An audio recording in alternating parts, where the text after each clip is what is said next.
तो जय हिंद सभी लोगों को। Ram Ram. Weekly current affairs open start में आप लोगों का स्वागत है।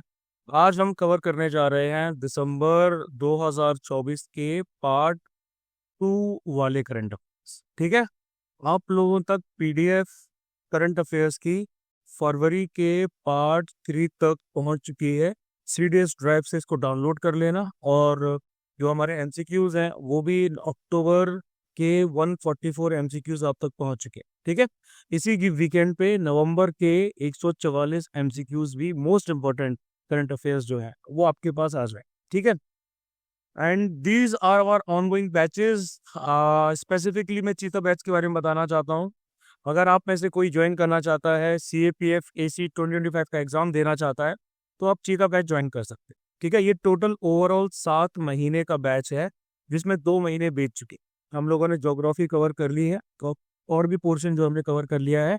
आज से हम लोग पॉलिटी भी स्टार्ट करने जा रहे हैं। ठीक है, तो अगर आपको लगता है कि भैया आने वाले 5 महीने आप सिर्फ प्रिपरेशन में दे सकते हो, तो फिर आप ज्वाइन करो, है ना, क्योंकि ये आपके लिए बहुत ज़्यादा बेनिफिशियल रहेगा।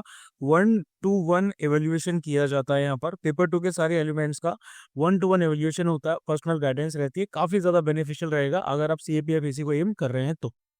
डीएम करने के लिए 8839961158 पर डीएम कर सकते हैं इनरोल करने के लिए। ठीक है, अब देखो भैया, करंट अफेयर्स की बात करें तो role of indigenous communities acknowledged किया गया है in combating desertification at COP16 of UNCCD। COP16 जो UNCCD का है, उसमें इंडिजीनियस जो नेटिव कम्युनिटीज होती हैं उनके रोल को एक्नॉलेज किया गया है, आभार प्रकट किया गया है कि डेजर्टिफिकेशन से बचाने में आपका एक इम्पोर्टेंट रोल है। ठीक है, तो ये फर्स्ट एवर आपका कन्वेंशन है, indigenous peoples forums at UNCCD। तो इसमें इनवैल्यूएबल कॉन्ट्रीब्यूशंस के बारे में बताया गया है इंडिजिनियस पीपल का, जो लैंड कंजर्वेशन में रहता है, सस्टेनेबल रिसोर्स मैनेजमेंट में रहता है। तो ये इंडिजिनियस पीपल कौन होते हैं, है ना। तो देखो ये ट्राइबल कम्युनिटीज जो कि यूनिक ट्रेडिशंस प्रैक्टिस करती है, social, cultural, economic, political characteristics इनके टोटली अलग होते हैं डोमिनेंट सोसाइटीज से, प्रिविलेंट सोसाइटीज से, है ना। जैसे ऑस्ट्रेलिया में आपके ऑब एब ओरिजिन्स रहते हैं। ठीक है, जी आइए, हाँ ठीक है, ये ऑस्ट्रेलिया में रहते हैं। और उसके साथ साथ आपके न्यूजीलैंड में रहते हैं माओरीज। ठीक है, ये आपके न्यूजीलैंड में है। इंडिया की बात किया जाए तो इंडिया में भी बहुत ट्राइबल्स हैं, जिसमें संथाल्स भी हैं।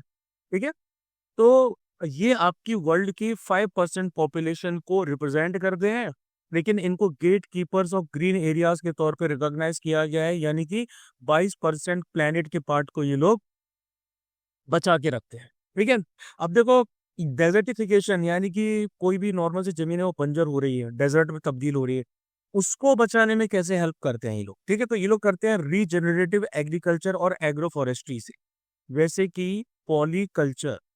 पॉलीकल्चर आपका एक टेक्निक है जो मिल्पा के द्वारा, सॉरी, इसको मिल्पा कहा जाता है, जो कि मायन पीपल के द्वारा किया जाता है प्रैक्टिस। ठीक है, उसके बाद प्रोटेक्टेड एरिया मैनेजमेंट आ जाता है, जैसे कि भैया यहाँ पे हमारे सोलिगास ट्राइब है। ठीक है, ये क्या करते हैं, ये BRTWS के आसपास रहते हैं, यानी कि Biligiri Rangaswamy temple wild life sanctuary यहाँ रहते हैं। ये यहाँ पे प्रोटेक्टेड एरिया का मैनेजमेंट करते हैं। फॉरेस्ट रिस्टोरेशन की बात करेंगे तो खासी और गारो ट्राइब्स जो हैं इंडिया के, जैंतिया वगैरह, ये आपके सेक्रेड ग्रुप्स को बचा के रखते हैं। मेघालय में फॉरेस्ट वगैरह को प्रोटेक्ट करते हैं। वाटर मैनेजमेंट की बात करेंगे तो यहाँ पर आ जाता है करेज, या फिर इसको सुरंग बावी सिस्टम भी कहा जाता है। इसके द्वारा रेन वाटर हार्वेस्टिंग की जाती है बीदर वाले इलाके में। ये इंडिया की बात थी। ठीक है, अब सुप्रीम कोर्ट ने गाइडलाइंस इश्यू किए हैं मर्सी पेटिशंस को प्रोसेस करने के लिए two state and union territory. ठीक है, केस का नाम है state of Maharashtra versus Pradeep Yashwant Kokade case. ठीक है, इसमें गाइडलाइंस आपकी दी गई है कि मर्सी पेटिशंस जो रहती हैं, डेथ पेनल्टी एग्जीक्यूशन का जो प्रोसेस रहता है, इसमें अनड्यू डिले नहीं होनी चाहिए। मृत के लीगल राइट्स को सेफगार्ड किया जाना चाहिए। इसमें कुछ ऑब्जर्वेशन सुप्रीम कोर्ट ने दी है। सुप्रीम कोर्ट ने बोला है कि इन डिलेज का इम्पैक्ट क्या होगा। उन्होंने बोला है कि इसका एक डीह्यूमनाइजिंग इफेक्ट होता है कन्विक्ट्स पे, है ना। वो बेचारे बेचारे कह लो या फिर कुछ भी कह लो, वो आर्टिकल 21 के हिसाब से का वायलेशन होता है। मतलब कि वो इस चीज में पड़े रहते हैं कि भैया अब माफी मिलेगी कि नहीं मिलेगी, नहीं मिलेगी, है ना, तो एक तलवार सी लटकती रहती है। उसके बाद आता है राइट टू चैलेंज डिले। ठीक है, कन्विक्ट्स इन डिलेस को आर्टिकल 32 के हिसाब से सुप्रीम कोर्ट में और आर्टिकल 226 के हिसाब से हाई कोर्ट में चैलेंज कर सकते हैं। केस स्पेसिफिक डिटर्मिनेशन भी आते हैं, यानी कि डिलेस क्यों हो रहे हैं।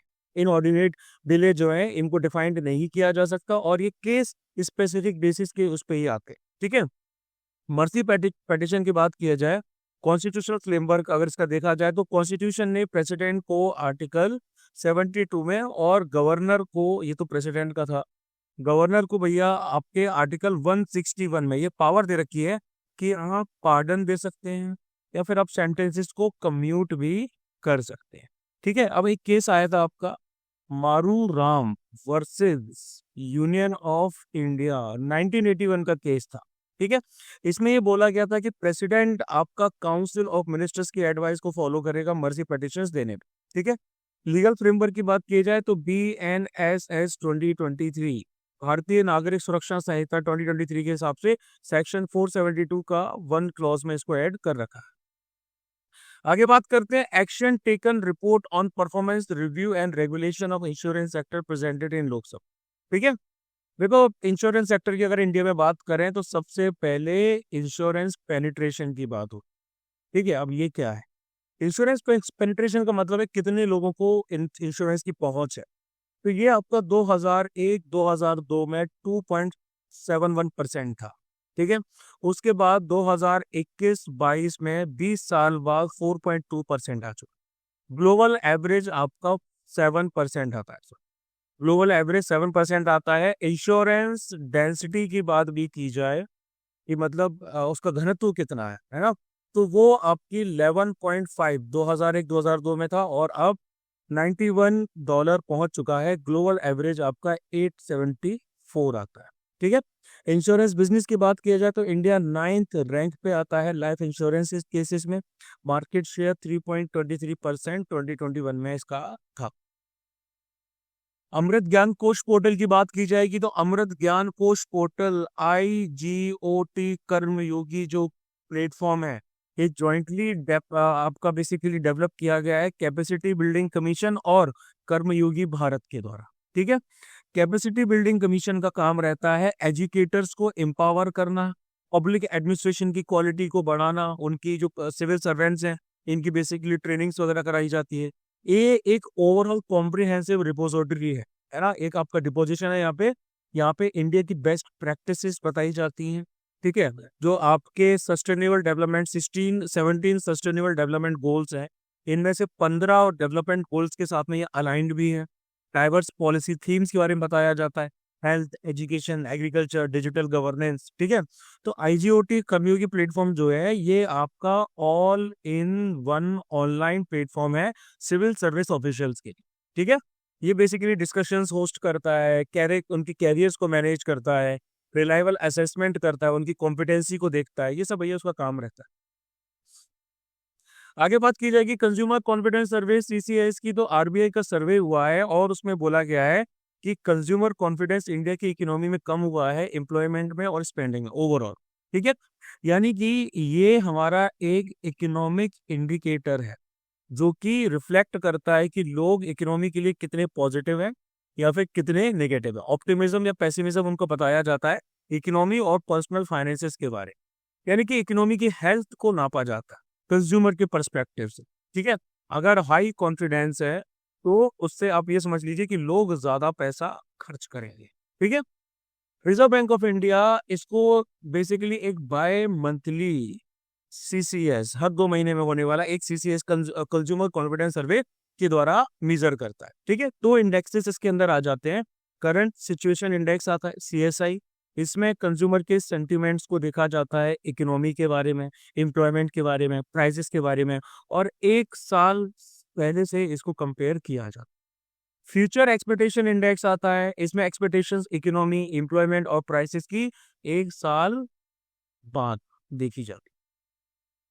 फिर हम बैम्बू शूट्स की बात करते हैं। एक रिसेंट स्टडी आई है इससे पता चला है कि traditional fermented bamboo shoot variety का एक एक्सट्रैक्ट जो त्रिपुरा में पाया जाता है, इसको कहा जाता है मैले अमाइली। ठीक है, इसके अंदर एंटी ओबेसिटी इफेक्ट्स, ये जो यंग स्प्राउट्स होते हैं ना, ये बैम्बू के स्टेम से अंडरग्राउंड निकलते हैं, ये एडिबल होते हैं। ठीक है, और बहुत सारी एशियन डिशेस में इनको इस्तेमाल भी किया जाता है यूनिक फ्लेवर और टेक्सचर की वजह से। इंडिया में नॉर्थ ईस्ट की एथनिक कम्युनिटीज फ्रेश या फर्मेंटेड बैम्बू शूट्स को एक फूड आइटम के तौर पर इस्तेमाल करती है। इसके अंदर proteins, carbohydrates, vitamin, fibres, minerals और फैट बहुत कम होता है, बाकी सब ज्यादा होता है। इंडियन स्टार टॉर्टोइस जियोचैलियन एलिगेंस की बात करें, रिसेंट स्टडी हुई है, उससे पता चला है कि जो सीज्ड आपके टॉर्टोइस होते हैं जिनको जब्त किया जाता है, कई लोग उनकी इलीगल तस्करी वगैरह करती है, तो अगर सीज टॉर्टोइस को आप फॉरेस्ट में ऐसे ही छोड़ देते हैं बिना किसी साइंटिफिक प्लानिंग के, तो इससे कंजर्वेशन एफर्ट्स खत्म हो सकते हैं, कम हो सकते हैं। ठीक है, देखो ये जो सॉलिटरी एनिमल्स होते हैं ये नॉर्मली आपके हाइबरनेट नहीं करते। ठीक है, ये क्या करते हैं, ये इनएक्टिव रहते हैं जब बहुत ज्यादा ड्राई होगा, बहुत ज्यादा हॉट होगा, बहुत ज्यादा कोल्ड होगा। तो बहुत सारे हर्बीवोर्स, ठीक है, मतलब कि हम इंडियन स्टार टॉर्टोइस की बात कर रहे हैं, ये सॉलिटरी एनिमल्स होते हैं जो कि हाइबरनेट नहीं करते हैं लेकिन इनएक्टिव रहते हैं। जब बहुत ज्यादा ड्राई हॉट या कोल्ड होता है तो चिल करते हैं। ठीक है, ये बेसिकली देखा जाए तो हर्बीवोर्स होते हैं और इनके अंदर एक इस तरह का शेल देखा जाता है। ठीक है, ऊपर अगर आप देखोगे तो सूरज का स्टार जैसा पैटर्न है, तो सन स्टार, सन येलो स्टार जैसा पैटर्न भी है। इनका हैबिटेट आपका एरिड रीजन्स में आ जाता है, जो सूखे वाले इलाके होते हैं ना, नॉर्थ वेस्ट इंडिया की, राजस्थान एंड गुजरात में, सदर्न इंडिया में, श्रीलंका में भी पाए जाते हैं। ठीक है, इनके कंजर्वेशन स्टेटस की बात की जाए, साइट्स ने अपेंडिक्स 1 में डाला है, वाइल्ड लाइफ प्रोटेक्शन एक्ट ने शेड्यूल 1 में डाला है इनको, और IUCN ने इनको वनरेबल घोषित किया है। फिर बात करेंगे बीमा सखी योजना की, तो रिसेंटली प्राइम मिनिस्टर ने life insurance corporation of India LIC की बीमा सखी योजना को लॉन्च किया है। ठीक है, ये एक स्पेंडेटरी स्कीम है, स्टिपेंड मिलता है इसमें, ये सिर्फ वुमेन के लिए है। ठीक है, स्टिपेंडरी पीरियड आपका 3 साल का रहेगा।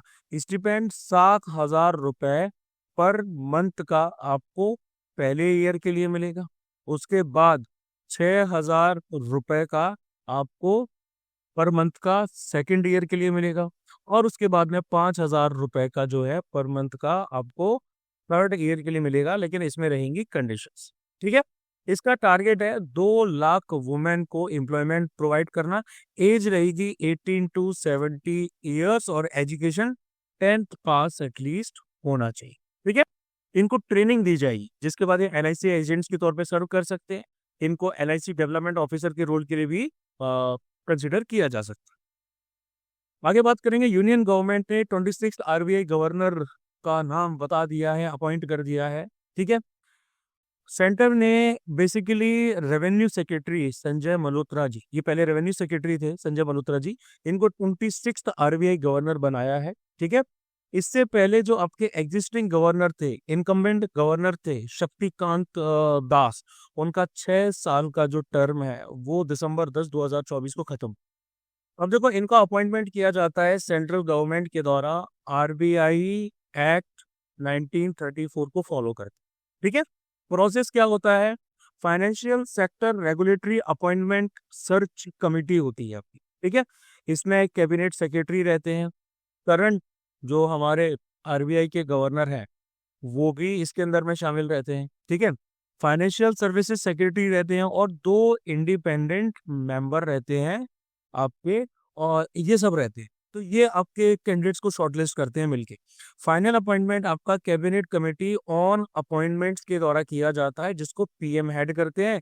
इनका टर्म जो रहता है वो 5 साल से ज्यादा का मोस्टली नहीं होल्ड करते हैं, या फिर सेंट्रल गवर्नमेंट इनको फिक्स कर सकती है जब भी इनको अपॉइंट करती है।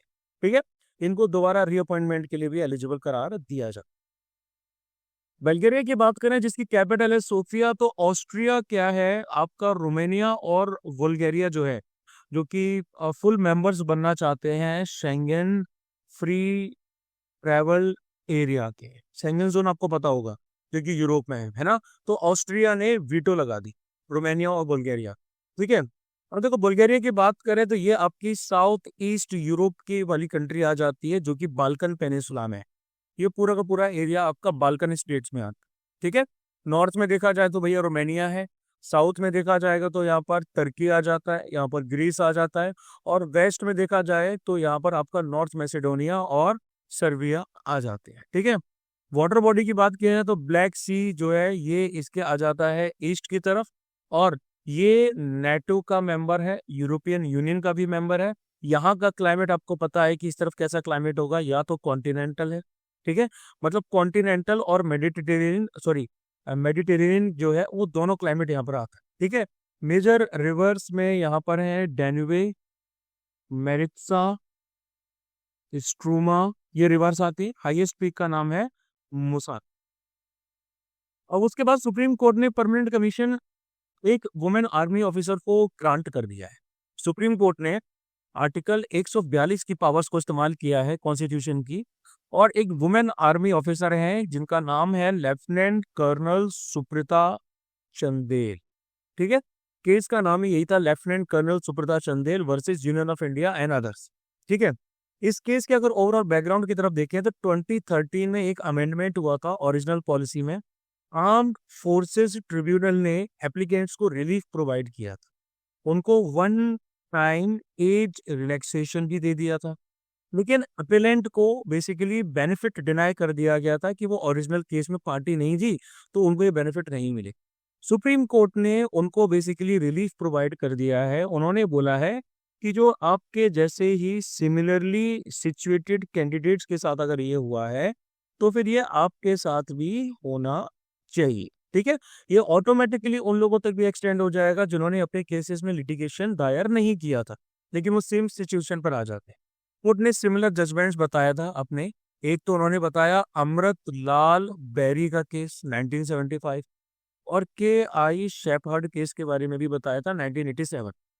परमानेंट कमीशन की बात किया जाए तो 1992 में पहली बार सेंटर ने पहली बात तो फीमेल्स को जो अलाउ किया कि आप सर्टेन कैडर्स आर्मी के ज्वाइन कर सकते हैं, लाइक शॉर्ट सर्विस कमीशन हो गया, आर्मी सर्विस कॉर्प्स वगैरह में जा सकते हैं आप, है ना। 2020 तक वुमेन को परमानेंट कमीशन नहीं दिया जाता था अंटिल एज ऑफ रिटायरमेंट जो रहता है, लेकिन उनको शॉर्ट सर्विस कमीशन ऑफिसर्स के तौर पे अपॉइंट किया जाता था, टेन्योर जिसका 10+4 ईयर्स रहता है। उसके बाद बबीता पूनिया और अदर्स केस 2020 का रहा है, उसमें सुप्रीम कोर्ट ने परमानेंट कमीशन वुमेन को देने की ऑर्डर दिया था और बोला था कि ये कमांड पोस्ट जो है वो भी ले सकती है। ठीक है। सुप्रीम कोर्ट ने बोला कि वुमेन ऑफिसर्स को अगर आप परमानेंट कमीशन नहीं दे रहे हैं तो ये फंडामेंटल राइट्स और आर्टिकल 14 यानी कि राइट टू इक्वलिटी का वायलेशन। अब आर्टिकल 142 की हम बात कर रहे थे। आर्टिकल 142 के हिसाब से सुप्रीम कोर्ट एक ऐसे डिक्रीज या ऑर्डर्स को पास कर सकता है जो उनको लगता है कि किसी को कंप्लीट जस्टिस दिलाने में वो जरूरी है ना। कोई भी मैटर उनके सामने पेंडिंग है तो ये आपका through out the territory of India में लागू रहता है। जो भी लॉ पार्लियामेंट बनाती है उसको फॉलो करते हुए। ठीक है। ऐसा लॉ अगर नहीं है तो प्रेसिडेंट जो है वो आपके कुछ ऑर्डिनेंस वगैरह भी जारी कर सकते हैं। फिर आगे बात करते हैं, directorate of revenue intelligence DRI ने स्मगलिंग इन इंडिया रिपोर्ट 2023-2024 पास की है। डीआरआई को बनाया गया था 1957 में। एंटी स्मगलिंग एजेंसी आती है इंडिया की, एपेक्स बॉडी आती है, जो कि central board of indirect taxes and customs के अंडर में वर्क करती है, जो मिनिस्ट्री ऑफ फाइनेंस के अंडर में आता है। इस रिपोर्ट के हिसाब से 1319 केजी का गोल्ड आपका सीज किया गया था लैंड और एयर रूट से, यानी कि 55% और 36% सीजर आपके लैंड और सी रूट से आ जाते हैं।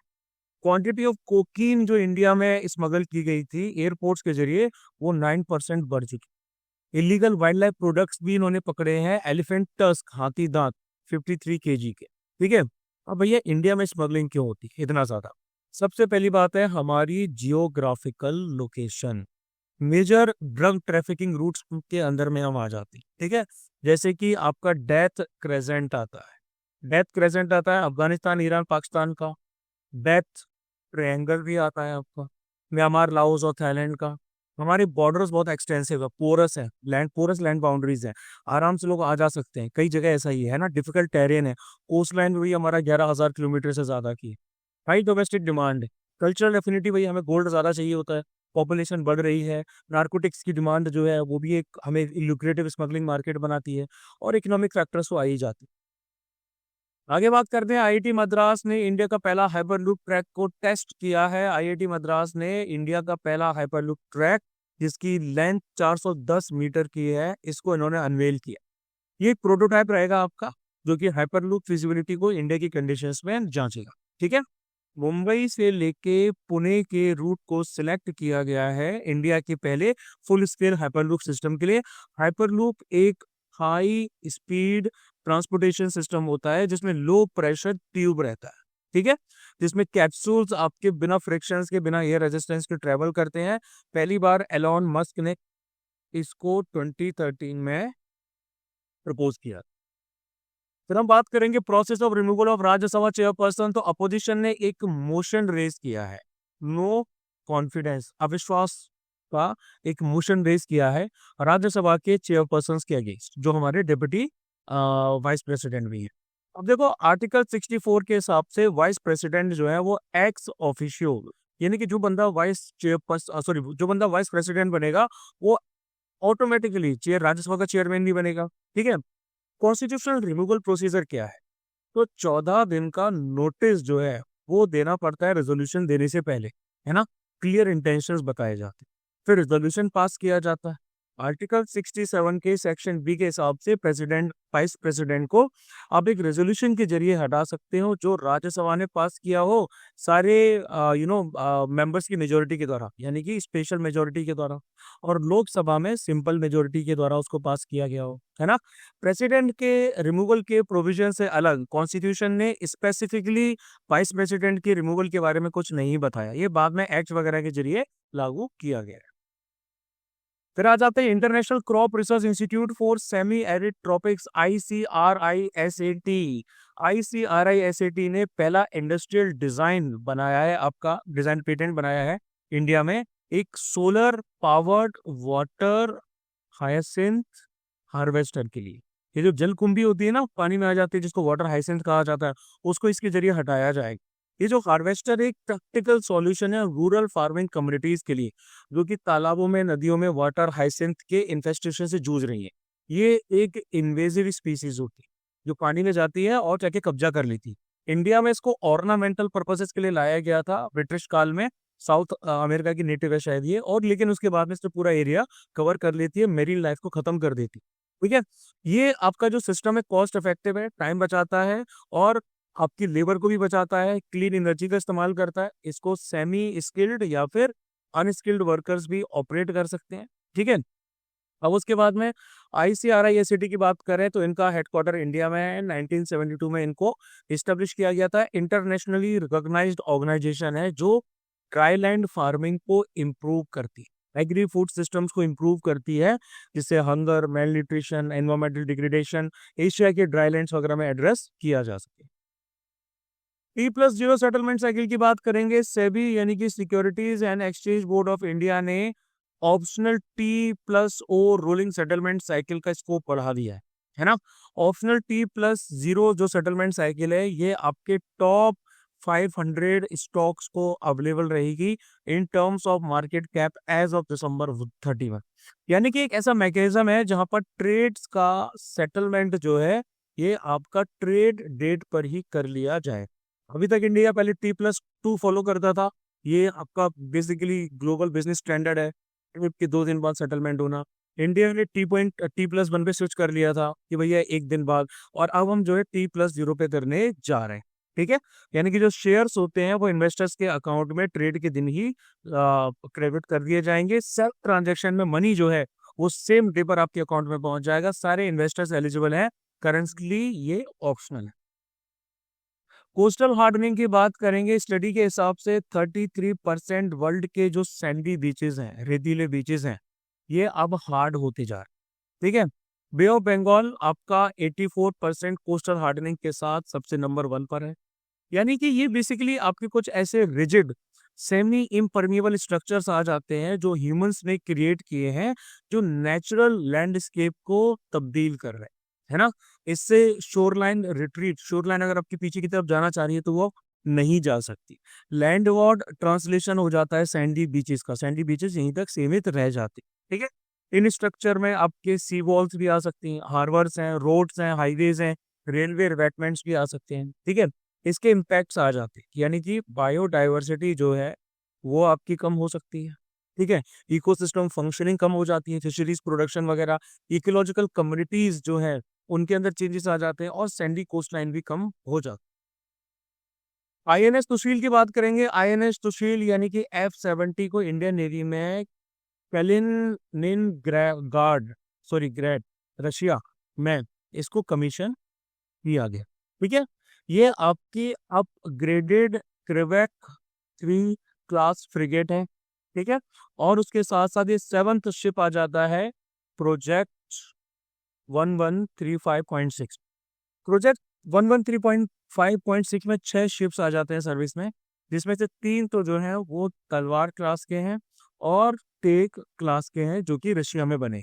Multi role stealth guided missile frigate है जिसमें वेपनरी लगी है ब्रह्मोस मिसाइल्स वगैरह की, और एडवांस गैस टर्बाइन प्रोपल्शन के द्वारा ये पावर्ड है। इसकी कैपेबिलिटी है कि भाई ये 30 नॉट्स तक की स्पीड ले सकता है।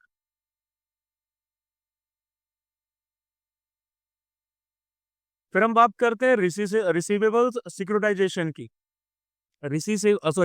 रिसीवेबल्स सिक्योरिटाइजेशन आपकी पॉपुलैरिटी गेन कर रही है, ठीक है, एमएसएमईज में। क्यों? क्योंकि ये लिक्विडिटी को आराम से एक्सेस कर सकती है ना। यानी कि रिसीवेबल, मेरे टंग वाटर स्टोरी है। रिसीवेबल सिक्योरिटाइजेशन एक फाइनेंशियल प्रोसेस है जहां पर कंपनीज अपने अकाउंट को कन्वर्ट करती है ना, रिसीवेबल इनटू कैश। मतलब कि उनको सिक्योरिटीज के तौर पे जो भी उनका अकाउंट होता है, जो कैश में रिसीवेबल्स होते हैं, उनको ये सिक्योरिटीज के तौर पे कैपिटल मार्केट्स में सेल कर देती, ठीक है। कंपनीज बेसिकली अपने रिसीवेबल्स को पुल इन करती हैं, ट्रांसफर करती हैं एक थर्ड पार्टी को, जो परचेसेस को फाइनेंस करता है, उनको सिक्योरिटीज वगैरह इशू करता है, जो कि इन्वेस्टर्स को फाइनेंशियल मार्केट्स में बेचे जाते हैं, ठीक है। इससे एमएसएमई क्या कर सकती हैं, अपनी आउटस्टैंडिंग पेमेंट्स हैं उन सबको देख सकती हैं, अपना फंड्स वगैरह के एक्सेस बहुत तेजी से ले सकती हैं, ठीक है। फिर आते हैं चैंपियंस ऑफ अर्थ अवार्ड 2024। तो यूएनईपी ने इस अवार्ड को घोषित कर दिया है। 2024 का life time achievement category award Indian ecologist को दिया गया, ठीक है। इनका नाम है माधव गडगिल। जो दिया गया है for protecting people in the planet through research and community engagement. इनको इकोलॉजिकली फ्रेजाइल वेस्टर्न घाट्स के जो इलाके हैं उनके लिए जाना जाता है, ठीक है। उनको उनके वर्क के लिए जाना जाता है, जो कि एक यूनिक ग्लोबल बायोडाइवर्सिटी हॉटस्पॉट, ठीक है। 2005 से आपको एनुअली इस अवार्ड को दिया जा रहा है, यूनाइटेड नेशंस का हाईएस्ट एनवायरमेंटल ऑनर है। 2024 में यूएनईपी ने उन इंडिविजुअल्स और ऑर्गेनाइजेशंस को ऑनर किया है जो इनोवेटिव और सस्टेनेबल सॉल्यूशंस पे वर्क कर रहे हैं, लैंड को रिस्टोर करने के लिए, ड्रॉट रेजिलेंस लाने के लिए, कॉम्बैट डेजर्टिफिकेशन से लड़ने के लिए, है ना। तो ये आपकी पॉलिसी लीडरशिप में दिया जाता है, इंस्पिरेशन एंड एक्शन में दिया जाता है, इंटरप्रेन्योरियल विजन में दिया जाता है, साइंस एंड इनोवेशन में भी दिया जाता है। फिर हम बात करेंगे सी राजगोपालचारी 1878 टू 1972 के बारे में। उनको उनकी बर्थ एनिवर्सरी के दिन रिमेंबर किया गया। चक्रवर्ती राजगोपालचारी जो है इनको राजा जी के नाम से रेफर किया जाता था। थोरापल्ली तमिलनाडु में इनका जन्म हुआ था, ठीक है। He was a patriot, social reformer, renowned lawyer and able administrator. Independence movement में इन्होंने रॉलेट एक्ट के अगेंस्ट में पार्टिसिपेट किया था, नॉन कॉपरेशन मूवमेंट में पार्टिसिपेट किया था, वैकोम सत्याग्रह जो है उसमें भी पार्टिसिपेट किया था, और उसके साथ साथ सिविल डिसोबीडियंस मूवमेंट में भी पार्टिसिपेट किया था। कॉन्स्टिट्यूंट असेंबली के मेंबर थे मद्रास से, और उसके साथ साथ लास्ट गवर्नर जनरल थे इंडिया के 1950 तक, और उन्होंने स्वतंत्र पार्टी भी बनाई। अब विलो जो कि गूगल की क्वांटम कंप्यूटिंग चिप है उसको लॉन्च किया गया है। ये क्या करती है, ये आपकी ऑपरेट करती है superconducting transmon qubits की हेल्प से, ठीक है। ये आपके टाइनी इलेक्ट्रिकल सर्किट्स होते हैं जो क्वांटम बिहेवियर दिखाते हैं एक्सट्रीमली लो टेम्परेचर्स पे। ये जो चिप है ये कॉम्प्लेक्स कंप्यूटेशंस को सॉल्व कर सकती है 5 मिनट के अंदर। अदरवाइज वर्ल्ड के फास्टेस्ट सुपर कंप्यूटर्स को 10 सेप्टिलियन साल लग जाएंगे वो सॉल्व करने में, 10 to the power 25 years, I am not able you know to even fathom this कि भैया ये कितना रहेगा। क्वांटम कंप्यूटिंग की बात की जाए तो ये क्वांटम मैकेनिक्स के प्रिंसिपल को अप्लाई करते हैं। क्वांटम मैकेनिक्स के प्रिंसिपल आपके लगाए जाते हैं, कॉम्प्लेक्स प्रॉब्लम को सॉल्व किया जाता है ट्रेडिशनल और क्लासिकल कंप्यूटर्स के कंपैरिजन। ट्रेडिशनल कंप्यूटर्स जो है ये बिट्स को यूज करते हैं इंफॉर्मेशन प्रोसेस करने के लिए, या तो जीरोस या फिर वंस को, जबकि क्वांटम कंप्यूटर्स जो रहते हैं ये क्यूबिट्स को इस्तेमाल करते हैं। ठीक है, क्यूबिट्स आपके वो जीरो और वन दोनों को साइमल्टेनियसली रिप्रेजेंट कर सकते हैं। इसमें आपके अलग अलग प्रिंसिपल आ जाते हैं, लाइक एक तो आता है सुपर पोजिशन का। ये एक ऐसी स्टेट होती है क्वांटम पार्टिकल जिसमें क्वांटम पार्टिकल आपका एक पॉसिबिलिटी नहीं लेकिन मल्टीपल पॉसिबिलिटीज दिखा सकता है। एक दूसरा प्रिंसिपल रहता है इंटेंगलमेंट। ठीक है, ये एक ऐसा प्रोसेस होता है जिसमें मल्टीपल क्वांटम पार्टिकल्स को रिलेटेड रहते हैं, ज्यादा स्ट्रांगली को रिलेटेड रहते हैं, और जितना मतलब रेगुलर प्रोबेबिलिटी अलाउ करती है उससे ज्यादा। इसके साथ साथ डीकोहेरेंस और इंटरफेरेंस के भी प्रिंसिपल्स आ जाते हैं। फिर हम आगे बात करेंगे वर्ल्ड मलेरिया रिपोर्ट 2024, जिसको रिलीज किया गया है वर्ल्ड हेल्थ ऑर्गेनाइजेशन के द्वारा। ग्लोबली मलेरिया के केसेस 263 मिलियन आपके थे 2023 में। ठीक है, और अब उसके साथ साथ उससे पहले 2022 में कितने थे? ये थे 58.6, यानी कि इंक्रीज देखा गया था। 60% आपका जो है इसमें क्या बोलते हैं, इंक्रीज देखा गया था। मतलब कि हर 1000 में से 60% जो लोग हैं वो इससे ग्रसित हो सकते हैं। WHO अफ्रीकन रीजन जो है वहां ने उन्होंने 94% कंट्रीब्यूशन दिया है ग्लोबल केसेस में। इंडिया की फाइंडिंग्स की बात करें तो इंडिया में ओवरऑल डिक्लाइन देखा गया है ना, 69% डिक्रीज देखा गया है। 6.4 मिलियन 2017 में थे, अब 2 मिलियन रह चुके हैं 2023। मलेरिया की डेथ्स में भी 68% कमी देखी गई है। 11,100 आपकी 2017 में थी, 3,500 2023। 2024 में इंडिया ने officially high burden to high impact group को एग्जिट कर दिया था। ठीक है, यानी कि ये पर्टिकुलर आपके ऐसे ग्रुप्स आ जाते हैं जिनके ऊपर किसी भी बीमारी वगैरह का दबाव ज्यादा रहता है। मलेरिया की बात की जाए, मलेरिया एक लाइफ थ्रेटनिंग डिसीज है जो कि आपकी होती है प्लाज्मोडियम पैरासाइट्स के जरिए। ठीक है, जो ह्यूमंस में ट्रांसमिट किया जाता है इन्फेक्टेड फीमेल, ठीक है, इन्फेक्टेड फीमेल एनोफिलीज मॉस्किटोज के जरिए। ज्योग्राफिकल प्रेवलेंस की बात किया जाए तो ये मोस्टली ट्रॉपिकल कंट्रीज में पाया जाता है, जहाँ पर पानी वानी बहुत ज्यादा स्टेगनेंट वे में पाया जाता है। फीवर आता है, चिल्स आते हैं, हेडेक आता है, फटीग होता है।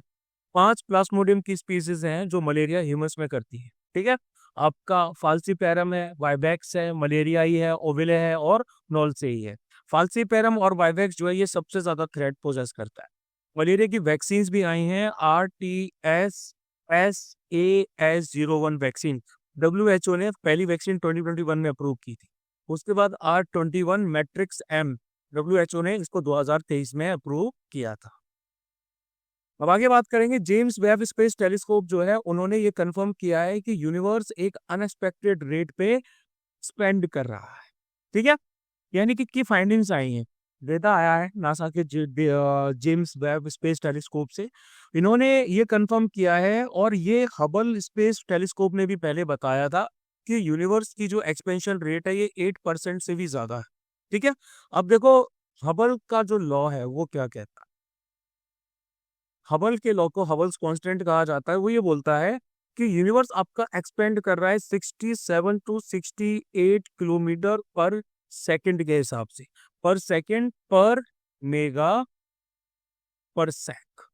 ठीक है, अब ये मेगा पर सेक क्या है, ये 3.26 मिलियन लाइट ईयर्स आ जाते हैं। ठीक है भाई समझ लो कितना भयंकर एक्सपेंशन है। लेकिन टेलीस्कोप ऑब्जर्वेशंस ने एक हायर वैल्यू दी है, 70 टू 76 किलोमीटर पर सेकंड पर मेगा पर। ये जो डिस्क्रिपेंसी है टेलीस्कोप के ऑब्जर्वेशन के बीच में, ये जो यूनिवर्स का रेट ऑफ एक्सपेंशन है और हबल कांस्टेंट के बीच में, इसको हबल टेंशन कहा जाता है। ठीक है, ये जो आपका थोड़ा सा एक्सपेंशन में लिखे गड़बड़ी है, इसको हबल टेंशन कहा जाता है। ठीक है, प्रूवेबल रीजन क्या है इस एक्सपेंशन की? तो सबसे पहला आता है डार्क मैटर, यानी कि कॉस्मिक डस्ट। ठीक है, यानी कि 27% यूनिवर्स आपका इसका बना हुआ है, एक हाइपोथेसाइज्ड फॉर्म ऑफ मैटर है जो इनविजिबल है, लेकिन इसको बोला जाता है कि ये आपका एग्जिस्ट करता है, ग्रेविटेशनल इफेक्ट्स को देखा जाता है। Ordinary matter like stars, planets, moons, इन सब के ऊपर इसका प्रभाव पड़ता है। ऑर्डिनरी मैटर आपका 5% आता है यूनिवर्स का, ठीक है, जैसे स्टार्स, प्लैनेट और मून्स वगैरह बने हुए हैं। डार्क एनर्जी ये भी एक हाइपोथेटिकल फॉर्म ऑफ एनर्जी है जो फिजिसिस्ट ने प्रपोज की थी, ये एक्सप्लेन करने के लिए कि यूनिवर्स सिर्फ एक्सपेंड ही नहीं कर रहा है लेकिन काफी तेजी से एक्सपेंड कर रहा है, ठीक है। ये 69% आ जाता है यूनिवर्स का। ये एक एंटी ग्रेविटी फोर्स है जो कि स्पेस टाइम के फैब्रिक को स्ट्रेच कर रही है। फिर हम मार्बल डक की बात करेंगे। मार्बल डक आपकी पाई गई है सुल्तानपुर नेशनल पार्क में 30 सालों के बाद। अब ये जो सुल्तानपुर बर्ड सेंचुरी है, ये आ जाता है आपका हरियाणा, है ना। और मार्बल डक्स की बात करें तो इनका जो ऐसे टील है ना, ये जो है पंख, ये मार्बल जैसे दिखते हैं। मीडियम साइज डक्स होती हैं ये southern Europe, north west Africa, middle east, Russia, India और चाइना में मिलती है। इनका आईयूसीएन स्टेटस है near threat. Sultanpur national park की बात करेंगे तो ये गुड़गांव के पास आ जाता है, गुड़गांव के पास, है ना। बहुत सारी माइग्रेटरी बर्ड स्पीसीज यहाँ पर आती हैं फीडिंग करने के लिए, विंटर का समय बिताने के लिए। इसको रामसर साइट भी घोषित किया गया है, वेटलैंड है इंटरनेशनल इंपोर्टेंस का, 2021 में घोषित किया गया है। यहाँ के फॉरेस्ट में आपको अकसिया भी मिलेगा, जामुन जो है वो भी मिलेगा, नीम के पेड़ हैं वो भी मिलेंगे और ग्रासलैंड भी मिलेंगे। यहाँ पर बर्ड्स पाए जाते हैं, बार हेडेड गूस मिलती है, इंडियन स्पॉटेड ईगल वगैरह, वो सब यहाँ पे मिलता है। फिर हम बात करेंगे सेस और सरचार्ज की। तो रिसेंट ही अरविंद पनगरिया जो चेयरमैन है आपके 16th फाइनेंस कमीशन के, उन्होंने कंसर्न्स रेज किए हैं सेस और सरचार्ज से रिलेटेड। आर्टिकल्स 270 और 271 इंडियन कॉन्स्टिट्यूशन के सेस और सरचार्जेस के साथ डील करती, ठीक है। देखो सेस की बात किया जाए तो इनको स्पेसिफिक पर्पसेस के लिए रखा जाता है, ठीक है। यानी कि इसके द्वारा आपको पेयर को इंटाइटल नहीं किया जाता है डायरेक्ट बेनिफिट्स के लिए। ये नॉर्मली आपके एग्जिस्टिंग टैक्स के साथ लगाए जाते हैं, ठीक है, या फिर फिक्स किए जा सकते हैं या फिर कैलकुलेट किए जा सकते हैं एड वोलेरम बेसिस पे, यानी कि परसेंटेज बेसिस, ठीक है। फंड्स आपके जो है वो कंसोलिडेटेड फंड ऑफ इंडिया में चले जाते हैं और पार्लियामेंट्री अप्रूवल के बाद ही उनको निकाला जा सकता है। सरचार्ज की बात करें तो ये बेसिकली एडिशनल टैक्स होता है जो एग्जिस्टिंग ड्यूटीज और टैक्सेस पे लगाया जाता है, यानी कि इसको टैक्स ऑन टैक्स कहा जाता है। सेस से अलग सरचार्ज जो रहता है इसमें स्पेसिफिक पर्पस नहीं चाहिए होता लगाने के लिए, है ना। यूनियन का डिस्क्रिप्शन होता है कि भैया वो इसका खर्चा कहाँ डालना चाहे। दोनों funds consolidated fund of India में जाते हैं और इनको नेट प्रोसीड से अलग रखा जाता है। बाकी के जो टैक्सेस हैं वो डिविजिबल पूल में आ जाते हैं जो कि स्टेट्स के साथ शेयर किए जाते हैं, ये डिविजिबल पूल में नहीं है। ये क्वेश्चन आपका पहले भी सीडीएस में पूछा जा चुका है। सेक्शन 498 ऑफ आईपीसी की बात करें, सुप्रीम कोर्ट ने इंडियन पिनल कोड जो है आईपीसी का, जो सेक्शन 498 आ जाता है जिसमें हस्बैंड्स या उनके जो क्या बोलते हैं रिश्तेदार होते हैं उनके खिलाफ जो यूज किया जाता है। अतुल सुभाष का केस तो आपको पता ही होगा, काफी सारे केसेस बढ़ चुके हैं। पर्सनल वेंडेटा यूज किया जाता है फीमेल्स के द्वारा, ठीक है। इसको अब तो बीएनएस भारतीय न्याय संहिता ने रिप्लेस कर दिया है। ये हस्बैंड्स या रिलेटिव्स जो रहते हैं हस्बैंड के, उनके साथ डील करता है कि वुमेन्स का जब कहना होता है कि उनके साथ क्रूएलिटी की जा रही, ठीक है। इसमें इम्प्रिजनमेंट भी रहता है जो 30 साल तक कैद भी हो सकती है, ठीक है, फाइन भी लगता है। बीएनएस में इसको सेक्शन 85 के अंडर में कवर किया गया। नेशनल पंचायत अवार्ड्स 2024 की बात करें, 45 पंचायत को नेशनल पंचायत अवार्ड दिया गया है 2024 का, सस्टेनेबल और inclusive development in rural India के लिए। मिनिस्ट्री ऑफ पंचायती राज ने इसको लॉन्च किया था। दोनों लोकलाइज्ड आ जाते हैं आपके, localization of social development goals SDGs, ठीक है, थीम्स थी। और ये आपकी 17 social development sustainable development goals में फैले हुए हैं। अब ये जो 9 LSDGs आ जाते हैं इसमें पॉवर्टी फ्री और इनहेंस्ड लाइवलीहुड पंचायत आ जाती हैं, चाइल्ड फ्रेंडली पंचायत आ जाती हैं, वुमेन फ्रेंडली पंचायत आ जाती हैं, वाटर फ्रेंडली पंचायत आ जाती हैं, एक्सेट्रा एक्सेट्रा। सुब्रमण्य भारती की बात करते हैं, 1882 टू 1991 जीवन काल काफी संक्षिप्त रहा। 1882 से 92, उसके बाद 1902, देन 1912, अच्छा 39 ईयर्स का आसपास इनका जीवन काल रहा है। महाकवि सुब्रमण्यम भारती को 143rd बर्थ एनिवर्सरी पे रिमेम्बर किया गया। तमिल पोइट और फ्रीडम फाइटर रहे हैं, father of the modern Tamil literary style भी इनको कहा जाता है। इंडियन नेशनल कांग्रेस के साथ भी जुड़े रहे हैं, ठीक है। और उसके साथ साथ ये आपकी उन पार्टीज के साथ भी जुड़े रहे हैं जिन्होंने आर्म्ड रेजिस्टेंस की बात की थी ब्रिटिश राज के। इन्होंने अपना कैरियर स्टार्ट किया था जर्नलिस्ट के तौर पे स्वदेश मित्रन। एक सेकेंड, मुझे इनका जीवन काल के बारे में संदेह हो रहा है, चलो बाद में देखेंगे। इन्होंने यूथ और वुमेन के काफी ज्यादा जो केसेस हैं उनको देखा है। इमेंस फेथ था साइंस और इनोवेशन में। इन्होंने कन्नन पट्टू, पंचाली सपथम और कोयल पट्टू नाम की लिटरेरी वर्क्स भी लिखी। अब उसके बाद राइट टू डिस्कनेक्ट की आवाजें उठ रही है वर्क लाइफ बैलेंस के लिए इंडिया में, है ना। बहुत सारे सेक्शंस हैं। उन्होंने बोला एक नया लॉ आना चाहिए राइट टू डिस्कनेक्ट के ऊपर। एक यंग फीमेल एम्प्लॉय की डेथ हुई थी एक पर्टिकुलर आपकी कॉर्पोरेट में, ठीक है, वर्क स्ट्रेस की वजह से, आप सबको याद होगा। तो इसका ये मतलब है कि एम्प्लॉयज को कॉल्स का रिप्लाई नहीं देना, जो एम्प्लॉयर्स वर्क आवर्स के बाद में करते हैं। और ऐसा कोई भी एम्प्लॉय जो है, इनको कोई भी डिसिप्लिनरी एक्शन एम्प्लॉयज के द्वारा नहीं लिया जाना चाहिए, ठीक है।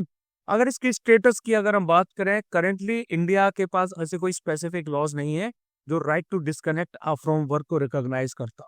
कॉन्स्टिट्यूशनल प्रोविजंस में आर्टिकल 38 आता है, उसमें स्टेट्स को डायरेक्शन दी गई है कि लोगों के वेलफेयर के लिए आपको काम करना है। आर्टिकल 39E आता है जिसमें स्टेट को डायरेक्ट किया गया है वर्कर्स की स्ट्रेंथ और हेल्थ को सिक्योर करना है, ठीक है। जुडिशियल प्रोनाउंसमेंट की बात करें तो आपका विशाखा गाइडलाइंस आ जाती है, Vishakha versus state of Rajasthan 1997। ये safe working environment for women के लिए आता, ठीक है, ये सेक्सुअल हैरेसमेंट से रिलेटेड है। और उसके बाद एक और आता है, इसका नाम है Ravindra Kumar Dhariwal versus others, sorry and others versus union of India 2021 बना है। इसमें पर्सन्स विद डिसेबिलिटीज की बात की जाती है, लेकिन राइट टू डिस्कनेक्ट का स्पेसिफिकली कोई ऐसा नहीं आया, ठीक है। अब चलिए आगे बात करते हैं। इसरो ने सक्सेसफुली CE-20 क्रायोजेनिक इंजन को टेस्ट किया, ठीक है। इसरो ने सक्सेसफुली सी लेवल हॉट टेस्ट जो है CE-20 क्रायोजेनिक इंजन का इसरो प्रोपल्शन कॉम्प्लेक्स महेंद्रगिरी तमिलनाडु में किया है। अब ये जो क्रायोजेनिक टेक्नोलॉजी है, इसमें रॉकेट प्रोपेलेंट्स को एक्सट्रीमली लो टेम्परेचर पे यूज किया जाता है, ठीक है, जैसे कि लिक्विड ऑक्सीजन, लिक्विड हाइड्रोजन, जो कि फ्यूल के तौर पे कंबाइन किए जाते हैं, ऑक्सीडाइजर के तौर पे कंबाइन किए जाते हैं अलग अलग प्रोपोर्शंस में। ये जो लिक्विड ऑक्सीजन होती है, ये लिक्विड स्टेट में -183 सेल्सियस से भी कम टेम्परेचर पे रहती है, जबकि लिक्विड हाइड्रोजन जो है ये -253 डिग्री सेल्सियस से भी कम टेम्परेचर पे आपका लिक्विड के तौर पे सस्टेन करता है, ठीक है। C-20 क्रायोजेनिक इंजन की बात करें तो इनके अंदर इंजन रीस्टार्ट कैपेबिलिटी होती है, मल्टी एलिमेंट इग्निटर है इस रीस्टार्टिंग के लिए, जो गगनयान जैसे मिशन के लिए काफी ज्यादा इंपॉर्टेंट है, ठीक है। फिर हम बात करते हैं इंडिया ने वर्ल्ड की अच्छा एक और चीज मैं बताना भूल गया, इंडिया इससे वर्ल्ड की 6 कंट्रीज में से एक आ जाता है, US, फ्रांस, रशिया, चाइना और जापान के साथ, जिन्होंने खुद का क्रायोजेनिक इंजन डेवलप किया है। देखो इंडिया ने वर्ल्ड का पहला ग्रीन स्टील टैक्सोनॉमी को लॉन्च किया है, ठीक है। टैक्सोनॉमी का मतलब होता है क्लासिफिकेशन, ये यूनियन मिनिस्टर ऑफ स्टील ने लॉन्च किया। अब देखो ग्रीन स्टील क्या है। ग्रीन स्टील आपकी ऐसी स्टील जिसमें आपका CO2 के जो एमिशंस होते हैं, जो इंटेंसिटी होती है, वो 2.2 टन से कम होते हैं, ठीक है। फिनिश्ड स्टील का जो आपका कार्बन डाइऑक्साइड का एमिशन होता है, उसके कंपैरिजन में 2.2 टन की कार्बन डाइऑक्साइड जो है वो कम निकलती है। इसमें स्टार रेटिंग सिस्टम भी आ जाता है, ठीक है, जो ग्रीननेस पे बेस्ड है। Threshold limit star rating systems की हर 3 साल में रिव्यू करी जाएगी। करंट थ्रेशोल्ड कितनी आ जाती है 5 स्टार के लिए?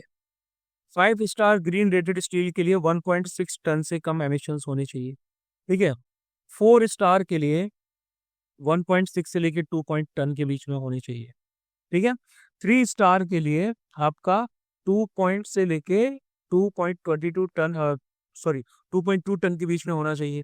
नोडल एजेंसी की बात की जाए तो नोडल एजेंसी हमारी होगी NISST, national institute of secondary steel technology, ये नोडल एजेंसी होगी मेजरमेंट, रिपोर्टिंग, वेरिफिकेशन के लिए और ग्रीननेस सर्टिफिकेट इशू करने के लिए, जो कि एनुअली इशू किए जाएंगे, और स्टार रेटिंग्स के लिए। ठीक है, इसका कोलैबोरेशन आपका SAIL steel authority of India का भी रहेगा।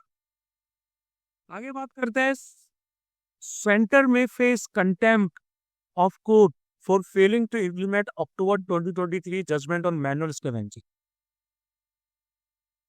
क्या सीन है ये? अक्टूबर 2023 में जजमेंट आया था सुप्रीम कोर्ट का, ठीक है, doctor Balram Singh versus union of India. Supreme court ने यूनियन और स्टेट्स को डायरेक्ट किया था, अक्टूबर के करंट अफेयर्स में इसको शामिल किया था, कि मैनुअल स्कैवेंजिंग जो है, मैला ढोना है या फिर जो मैनुअली ये सब कूड़ा करकट साफ किया जाता है, ठीक है, तो मैनुअल स्कैवेंजिंग जो है और हजार्डस क्लीनिंग जो देश में है, उसको लेकर उन्होंने कुछ डायरेक्शंस दी थी। लेकिन ऐसा एडिटिकेशन अभी तक हुआ नहीं है ना, किसी भी म्यूनिसिपैलिटी में आपका नहीं हुआ है नमस्ते स्कीम लॉन्च होने के बाद। मैनुअल स्कैवेंजिंग क्या है? जब एक इंसान इंगेज होता है, क्लीनिंग करता है, ठीक है, या फिर ह्यूमन एक्सक्रीटा को कैरी करता है, हैंडल करता है, यानी कि ये एक सैनिटरी लेट्रिन होती है या फिर ओपन ड्रेन, इस तरह के ओपन ड्रेन्स के साथ डील करता है, पिच के साथ डील करता है, रेलवे ट्रैक्स वगैरह पे, ये मैनुअल स्कैवेंजिंग होती है। करंट स्टेटस अगर बात की जाए 2021 के हिसाब से देखा जाए तो 2021 में इंडिया के पास 58,098 मैनुअल स्कैवेंजर्स है, जिसमें 75% आपकी वुमेन थी। ठीक है, 2018 से लेके 22 के बीच में 339 मृत्यु हुई थी सीवर और सेप्टिक टैंक साफ करते हुए। ये कॉन्स्टिट्यूशनल राइट्स को वायलेशन कर, खासकर आर्टिकल 17 का, जिसमें छुआछूत को एबॉलिश किया गया है, और आर्टिकल 21 में जिसमें right to life with dignity आ जाती है। सुप्रीम कोर्ट के डायरेक्शंस क्या रहे हैं? सुप्रीम कोर्ट के डायरेक्शंस रहे हैं कि आपको सीवर डेथ कंपनसेशन 30 लाख तक बढ़ा दीजिए। ठीक है, उसके बाद कंपनसेशन परमानेंट डिसेबलमेंट के लिए 20 लाख तक का होना चाहिए। बाकी डिसेबलमेंट का कंपनसेशन आपका 10 लाख तक का होना चाहिए। स्कॉलरशिप और स्किल प्रोग्राम्स विक्टिम को रिहेबिलिटेशन के लिए प्रोवाइड भी करा।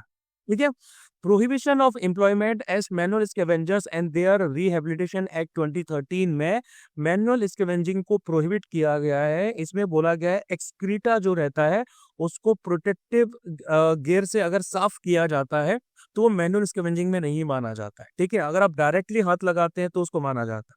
अब ये जो एक्ट है, इस एक्ट में पनिशेबल ऑफेंस भी है कि 2 साल तक की जो है वो आपको सजा दी जा सकती है, 1 लाख तक का फाइन लगाया जा सकता है अगर मैनुअल स्कैवेंजिंग आप करवाते हुए पकड़े जाते हैं तो। अब इसी बीच में हमने नमस्ते स्कीम की बात भी की थी, है ना। नमस्ते scheme ministry of social justice and empowerment की स्कीम है, और इसके साथ साथ ministry of housing and urban affairs भी आ जाती है। इनका काम है हजार्डस क्लीनिंग को एलिमिनेट करना, सीवर और सेप्टिक टैंक डेथ से रिलेटेड डेथ्स को रोकना वर्कर्स की, और सेफ्टी और डिग्निटी इंश्योर करना। सेंट्रल सेक्टर की स्कीम है जो, और इनकी अगर हम नोडल इंप्लीमेंटिंग एजेंसी की बात करें तो दैट विल बी NSKFDC, यानी कि नेशनल सफाई कर्मचारी फाइनेंशियल डेवलपमेंट कॉर्पोरेशन। टेन्योर 2022 से लेके 2026 तक का है। अब देखो भैया, आपका वीटो तो लगा दिया था ऑस्ट्रिया ने, लेकिन बुल्गारिया और रोमानिया फुल मेंबर्स बन जाएंगे शेंगन के जनवरी 1 2025। ठीक है, Schengen zone largest borderless area आ जाता है ग्लोबली, जो कि फ्री मूवमेंट अलाउ करता है 400 मिलियन लोगों का। ठीक है, ये जितना भी आपका एरिया है, ये ग्रीन वाला एरिया शेंगन और EU का एरिया है। येलो वाला एरिया आपका शेंगन जो EU के पार्ट नहीं है उनका एरिया है, और ब्लू वाला मेंबर्स ऑफ EU, सो सिर्फ यूरोपियन यूनियन के पार्ट है लेकिन शेंगन के पार्ट नहीं है, उनका ये एरिया आ जाता। ठीक है, शेंगन बेसिकली देखा जाए तो ये लग्जमबर्ग में आने वाले एक गांव का नाम। ठीक है, जहां पर शेंगन एग्रीमेंट 1985 में साइन किया गया था, शेंगन कन्वेंशन 1990 में साइन किया गया था। 29 टोटल इनके मेंबर्स आ जाते हैं, 27 में से 25 EU के मेंबर्स एक्सेप्ट साइप्रस और आयरलैंड इनके पार्ट आ जाते हैं। ठीक है, बाकी 4 मेंबर्स में स्विट्जरलैंड, नॉर्वे, आइसलैंड और लाइकेस्टन आ जाते हैं। कॉमन शेंगन वीजा भी आपका लागू किया जाता है, जिससे नॉन EU के जो नेशनल्स हैं वो शेंगन कंट्रीज में बिना किसी बॉर्डर कंट्रोल के पार्टिसिपेट कर सके। फिर हम लटकिया पोर्ट की बात करते हैं तो रिसेंटली इसराइल की मिलिट्री ने बहुत सारे सीरियन मिलिट्री साइट्स को स्ट्रक किया है। इसमें नेवल वेसल्स भी आ जाते हैं जो कि लटकिया पोर्ट को बिलोंग करते हैं। ये बेसिकली देखा जाए तो मेडिटेरेनियन सी के ईस्टर्न पार्ट में आ जाता है। ठीक है, अच्छा खासा हार्बर है, एक्सटेंसिव एग्रीकल्चर हिंटरलैंड था, यानी कि यहाँ की तरफ देखा जाए तो यहाँ पर आपका काफी एग्रीकल्चरली प्रोडक्टिव एरिया आ जाता है। इस सीरिया का मेन पोर्ट में से एक है और इसके एक्सपोर्ट में बाइटुमिन और असफाल्ट होता है, सीरियल्स हैं, कॉटन्स हैं, फ्रूट्स हैं, एग्स हैं, वेजिटेबल्स हैं, वेजिटेबल ऑयल वगैरह, पोल्ट्री और टोबैको वगैरह। लोकल इंडस्ट्रीज में यहाँ पर कॉटन गिनिंग है, वेजिटेबल ऑयल प्रोसेसिंग है, टैनिंग है, स्पॉन्ज फिशिंग है। ये लोकल इंडस्ट्रीज हैं इस पोर्ट सिटी की। इसके साथ साथ यहाँ पर दो और पोर्ट आते हैं, टार्टस और बनियाज। ये भी मेडिटेरियन पोर्ट्स हैं सीरिया के, जो काफी इंपॉर्टेंट। सप्लीमेंट्री ग्रांट की बात करते हैं। रिसेंटली सेंटर ने पार्लियामेंट का अप्रूवल मांगा है नेट एडिशनल एक्सपेंडिचर के लिए। ठीक है, तो उन्होंने ये बोला है कि जो नेट एडिशनल एक्सपेंडिचर जो है, इनको सप्लीमेंट्री डिमांड फॉर ग्रांट्स के तौर पे के पार्ट के तौर पे ट्रीट किया जाए। अब आर्टिकल 115 क्या कहता है? इसमें ये बोला जाता है, इसको तब रेज किया जाता है कि जब पार्लियामेंट ने जो पहला वाला पैसा आपका ऑथोराइज किया था, ठीक है, पर्टिकुलर सर्विस के लिए, फाइनेंशियल ईयर के लिए, वो इनसफिशिएंट होता है, तब आपका जो है सप्लीमेंट्री ग्रांट को क्या बोलते हैं, सैंक्शन किया जाता है। ठीक है, कुछ और ग्रांट्स आ जाते हैं आर्टिकल 115 में, एडिशनल ग्रांट आ जाता है। ये रिक्वेस्ट तब किया जाता है जब एडिशनल एक्सपेंडिचर चाहिए होता है कुछ नई सर्विसेज के लिए जिनको पहले बजट में शामिल नहीं किया गया था। एक्सेस ग्रांट आ जाता है, ये आपका तब दिया जाता है जब मनी आपका ऑलरेडी स्पेंड किया जा चुका है। ठीक है, मतलब कि किसी सर्विस के लिए पैसा आपको अलॉट हुआ था, वो आपने क्या बोलते हैं कर लिया, अब आपको और ज्यादा पैसा चाहिए। फिर हम आते हैं धरानी के ऊपर। आईआईटी मद्रास जो है, पहली रिसर्च ऑर्गेनाइजेशन बन गई है वर्ल्ड में जिन्होंने open source brain mapping data set Dharani को लॉन्च किया है। Largest open access digital data set आता है ह्यूमन फीटल ब्रेन का, यानी कि छोटे भ्रूण का, जो अभी पेट में ही है ना। कस्टम मेड इंडियन टेक्नोलॉजी से इसको बनाया गया है। 1/10 फंड से यूज किए गए हैं, US based Allen brain atlas के। ठीक है, यानी कि ये एक एडवांस न्यूरोसाइंस रिसर्च है जो human brain related health treatments को बचपन से ही देख सकती है। इसमें न्यूरोलॉजिकल डिसऑर्डर्स लाइक ऑटिज्म है और बाकी डेवलपमेंटल डिसऑर्डर्स आ जाते हैं, उनसे डील किया जा सकता है। अब हम बात करेंगे अवथा सहेश्वरारा टेम्पल के बारे में। ठीक है, 1300 साल पुराना अवधे शाहेश्वर टेम्पल को 2024 का यूनेस्को एशिया पैसिफिक अवार्ड दिया गया है कल्चरल हेरिटेज कंजर्वेशन की। ठीक है, इसकी लोकेशन आ जाती है तमिलनाडु के थंजावुर डिस्ट्रिक्ट की थुकाची में। हिस्टोरिकल नाम भी इसके रखे गए हैं, इसको विक्रम चोहीश्वरम, ठीक है, ये नाम दिया गया है। इसके साथ साथ इसको कुलोथंगा चोल नल्लूर जो है, ये इसका टाइम नाम रखा गया था चोल पीरियड। ठीक है, इसको राजा विक्रम चोल और कुलोथंगा चोल ने बनवाया है। कुलोथंगा ने आइडियल भी आपकी एक बनवाई थी सर्वेश्वरर की। ठीक है, इसीलिए इस जो देवता है इनको इनको आदि सर्वेश्वर कहा जाता है। ये बेसिकली आपका मतलब कि छोड़ो इतना ही काफी है।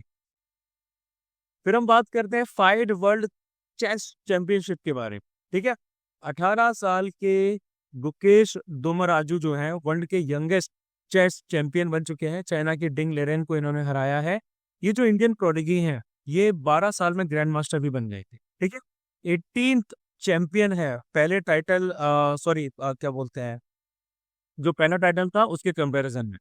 अब देखो, फाइड वर्ल्ड चेस चैंपियनशिप जो है ये 2.5 मिलियन का आपको प्राइस फंड देती है। ठीक है, इंटरनेशनल चेस फेडरेशन यानी कि फाइड की बात की जाए तो इनका हेडक्वार्टर आता है Lausanne, that is in Switzerland. 1924 में पेरिस में इसकी फाउंडेशन रखी गई थी। मोटो था वी आर वन फैमिली। ये इंटरनेशनल चेस कॉम्पिटिशन्स को गवर्न करते हैं। One of the first global sports federation आ जाती हैं, फुटबॉल, क्रिकेट, स्विमिंग और ऑटो रेसिंग के अलावा। और ग्लोबल स्पोर्टिंग ऑर्गेनाइजेशन के तौर पे इनको मतलब एक्नोलेज भी किया गया है इंटरनेशनल ओलंपिक कमेटी ने 1999। ठीक है, मेंबरशिप में 201 कंट्रीज आ जाती हैं including the all India chess federation. फिर हम निकारागुआ की बात करेंगे जिसकी कैपिटल है मनागुआ में। ठीक है, तो इंडिया और निकारागुआ जो है उन्होंने एक अम्ब्रेला एग्रीमेंट साइन किया है क्विक इम्पैक्ट प्रोजेक्ट्स QIPs को लागू करने के। ठीक है, इसकी ओवरऑल अगर आप लोकेशन को देखेंगे तो ये सेंट्रल अमेरिका में आ जाता है, लार्जेस्ट सेंट्रल अमेरिकन रिपब्लिक में से एक है। इसके बॉर्डर्स की बात किया जाए तो नॉर्थ में आ जाता है हॉन्डुरास। ठीक है, कैरिबियन सी आ जाता है इसके ईस्ट में, कोस्टा रिका आ जाता है इसके साउथ में, और पैसिफिक ओशन आ जाता है इसके west. Central American integration system SICA का मेंबर है ये। Community of Latin American and Caribbean state CELAC का मेंबर है। वर्ल्ड ट्रेड ऑर्गेनाइजेशन का भी मेंबर है ये। क्लाइमेट इनका थोड़ा सा ठंडा रहता है। ठीक है, ईस्ट की तरफ देखा जाए तो थोड़ा ठंडा रहता है as compare to west. Major lakes में आते हैं लेगो डे निकारागुआ, ठीक है, और लेगो डे मनगुआ भी आता है। मेजर रिवर्स में नेग्रो है, टेरोरियल है, टेमेरिनो वगैरह ये सब आ जाती है।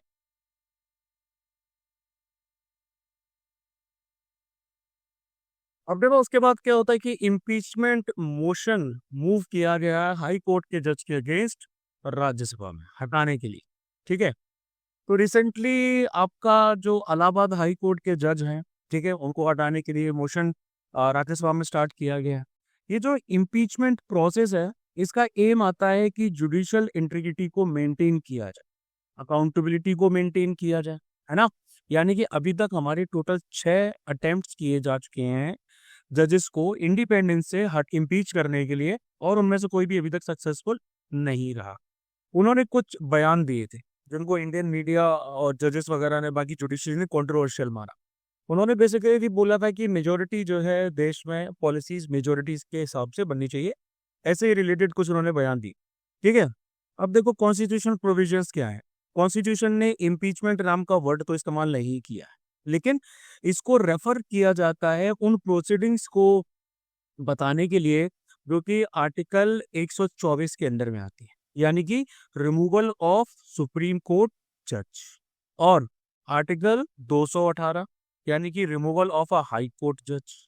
ठीक है, ग्राउंड्स रहते हैं प्रूवन मिसबिहेवियर और इनकैपेसिटी, इनको भी कॉन्स्टिट्यूशन में डिफाइन नहीं किया गया है, और प्रोसीजर रेगुलेट किया जाता है जजेस इंक्वायरी एक्ट 1968 के अंडर में। कुछ पर्टिकुलर स्टेप्स होते हैं। सबसे पहले प्रोसेस का होता है इनिशिएशन, यानी कि मोशन को तकरीबन 100 लोकसभा और 50 राज्यसभा के मेंबर्स के द्वारा साइन किया जाना चाहिए। उसके बाद जो भी रिस्पेक्टिव हाउस है उसके प्रिसाइडिंग ऑफिसर को सबमिट भी किया जाना चाहिए। उसके बाद होती है इन्वेस्टिगेशन। इन्वेस्टिगेशन में क्या होता है, अगर मोशन को अप्रूव कर दिया गया है, एडमिट कर दिया गया है प्रिसाइडिंग ऑफिसर के द्वारा, तो इसको भेजा जाता है एक 3 मेंबर की कमेटी के पास।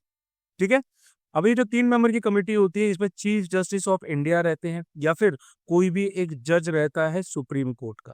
ठीक है, इसके साथ साथ हाई कोर्ट के चीफ जस्टिस रहते हैं उस कंसर्न हाई कोर्ट के, और एक डिस्टिंग्विश्ड जुरिस्ट रहते हैं। ये 3 लोग रहते हैं।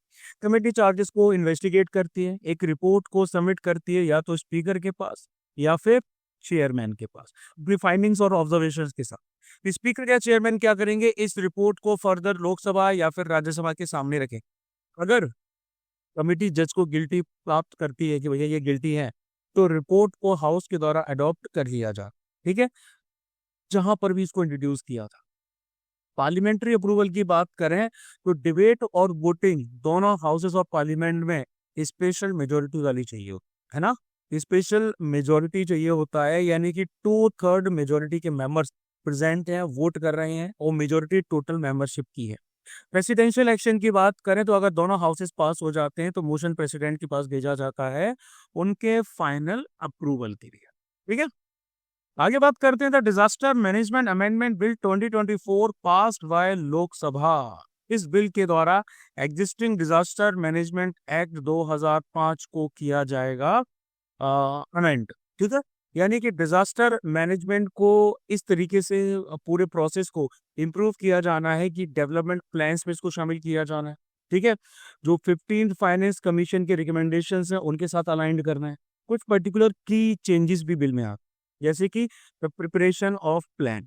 ठीक है, इसमें जो डिजास्टर प्लान की रिस्पॉन्सिबिलिटीज हैं वो एग्जीक्यूटिव कमिटीज से आपकी NDMA national disaster management authority, SBMA state disaster management authorities तक पहुंचा दी। एडिशनल फंक्शंस भी NDMA और SDMA को दिए हैं, बहुत सारे फंक्शंस ऐड किए गए हैं, जैसे डिजास्टर रिस्क को असेस करना, ठीक है, टेक्निकल असिस्टेंस देना, रिलीफ गाइडलाइंस रिकमेंड करना, ठीक है, और स्टेट और नेशनल डिजास्टर डेटाबेस भी बनाया जाए। सर्टेन इंफॉर्मेशन रहेगी डिजास्टर के टाइप पे, उसकी सिवियरिटी पे, फंड्स के एलोकेशन को लेके, ठीक है। उसके साथ साथ अर्बन अथॉरिटीज का एंगल भी आ जाता है। इस बिल के द्वारा स्टेट गवर्नमेंट्स को एम्पावर किया जाएगा कि आप separate urban disaster management authority UDMA बनाया जा सके स्टेट कैपिटल्स के लिए और सिटीज के लिए जिनके पास म्युनिसिपल कॉरपोरेशन है। एक SDRF भी बनाई जाएगी, स्टेट डिजास्टर रिस्पॉन्स फोर्स। ये जो बिल है ये स्टेट गवर्नमेंट्स को एम्पावर करेगा कि आप SDRF बनाइए, उसके फंक्शंस और उसकी टर्म्स ऑफ सर्विस को डिफाइन करिए। National crisis management committee NCMC और एक हाई लेवल कमेटी रहेगी HLC। ये बिल इन दोनों को स्टेचुटरी स्टेटस भी देगा।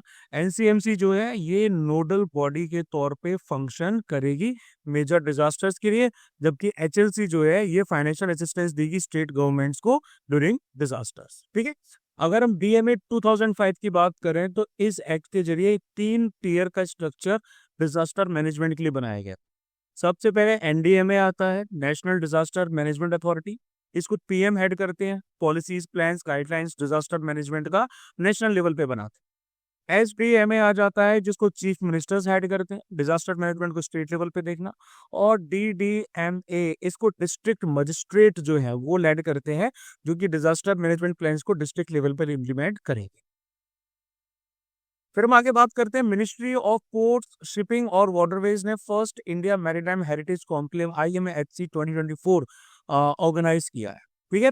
इस पूरा का पूरा क्या बोलते हैं, ये जो हमारा कॉन्क्लेव रहा है इसकी थीम थी towards understanding India's position in global maritime history, ठीक है।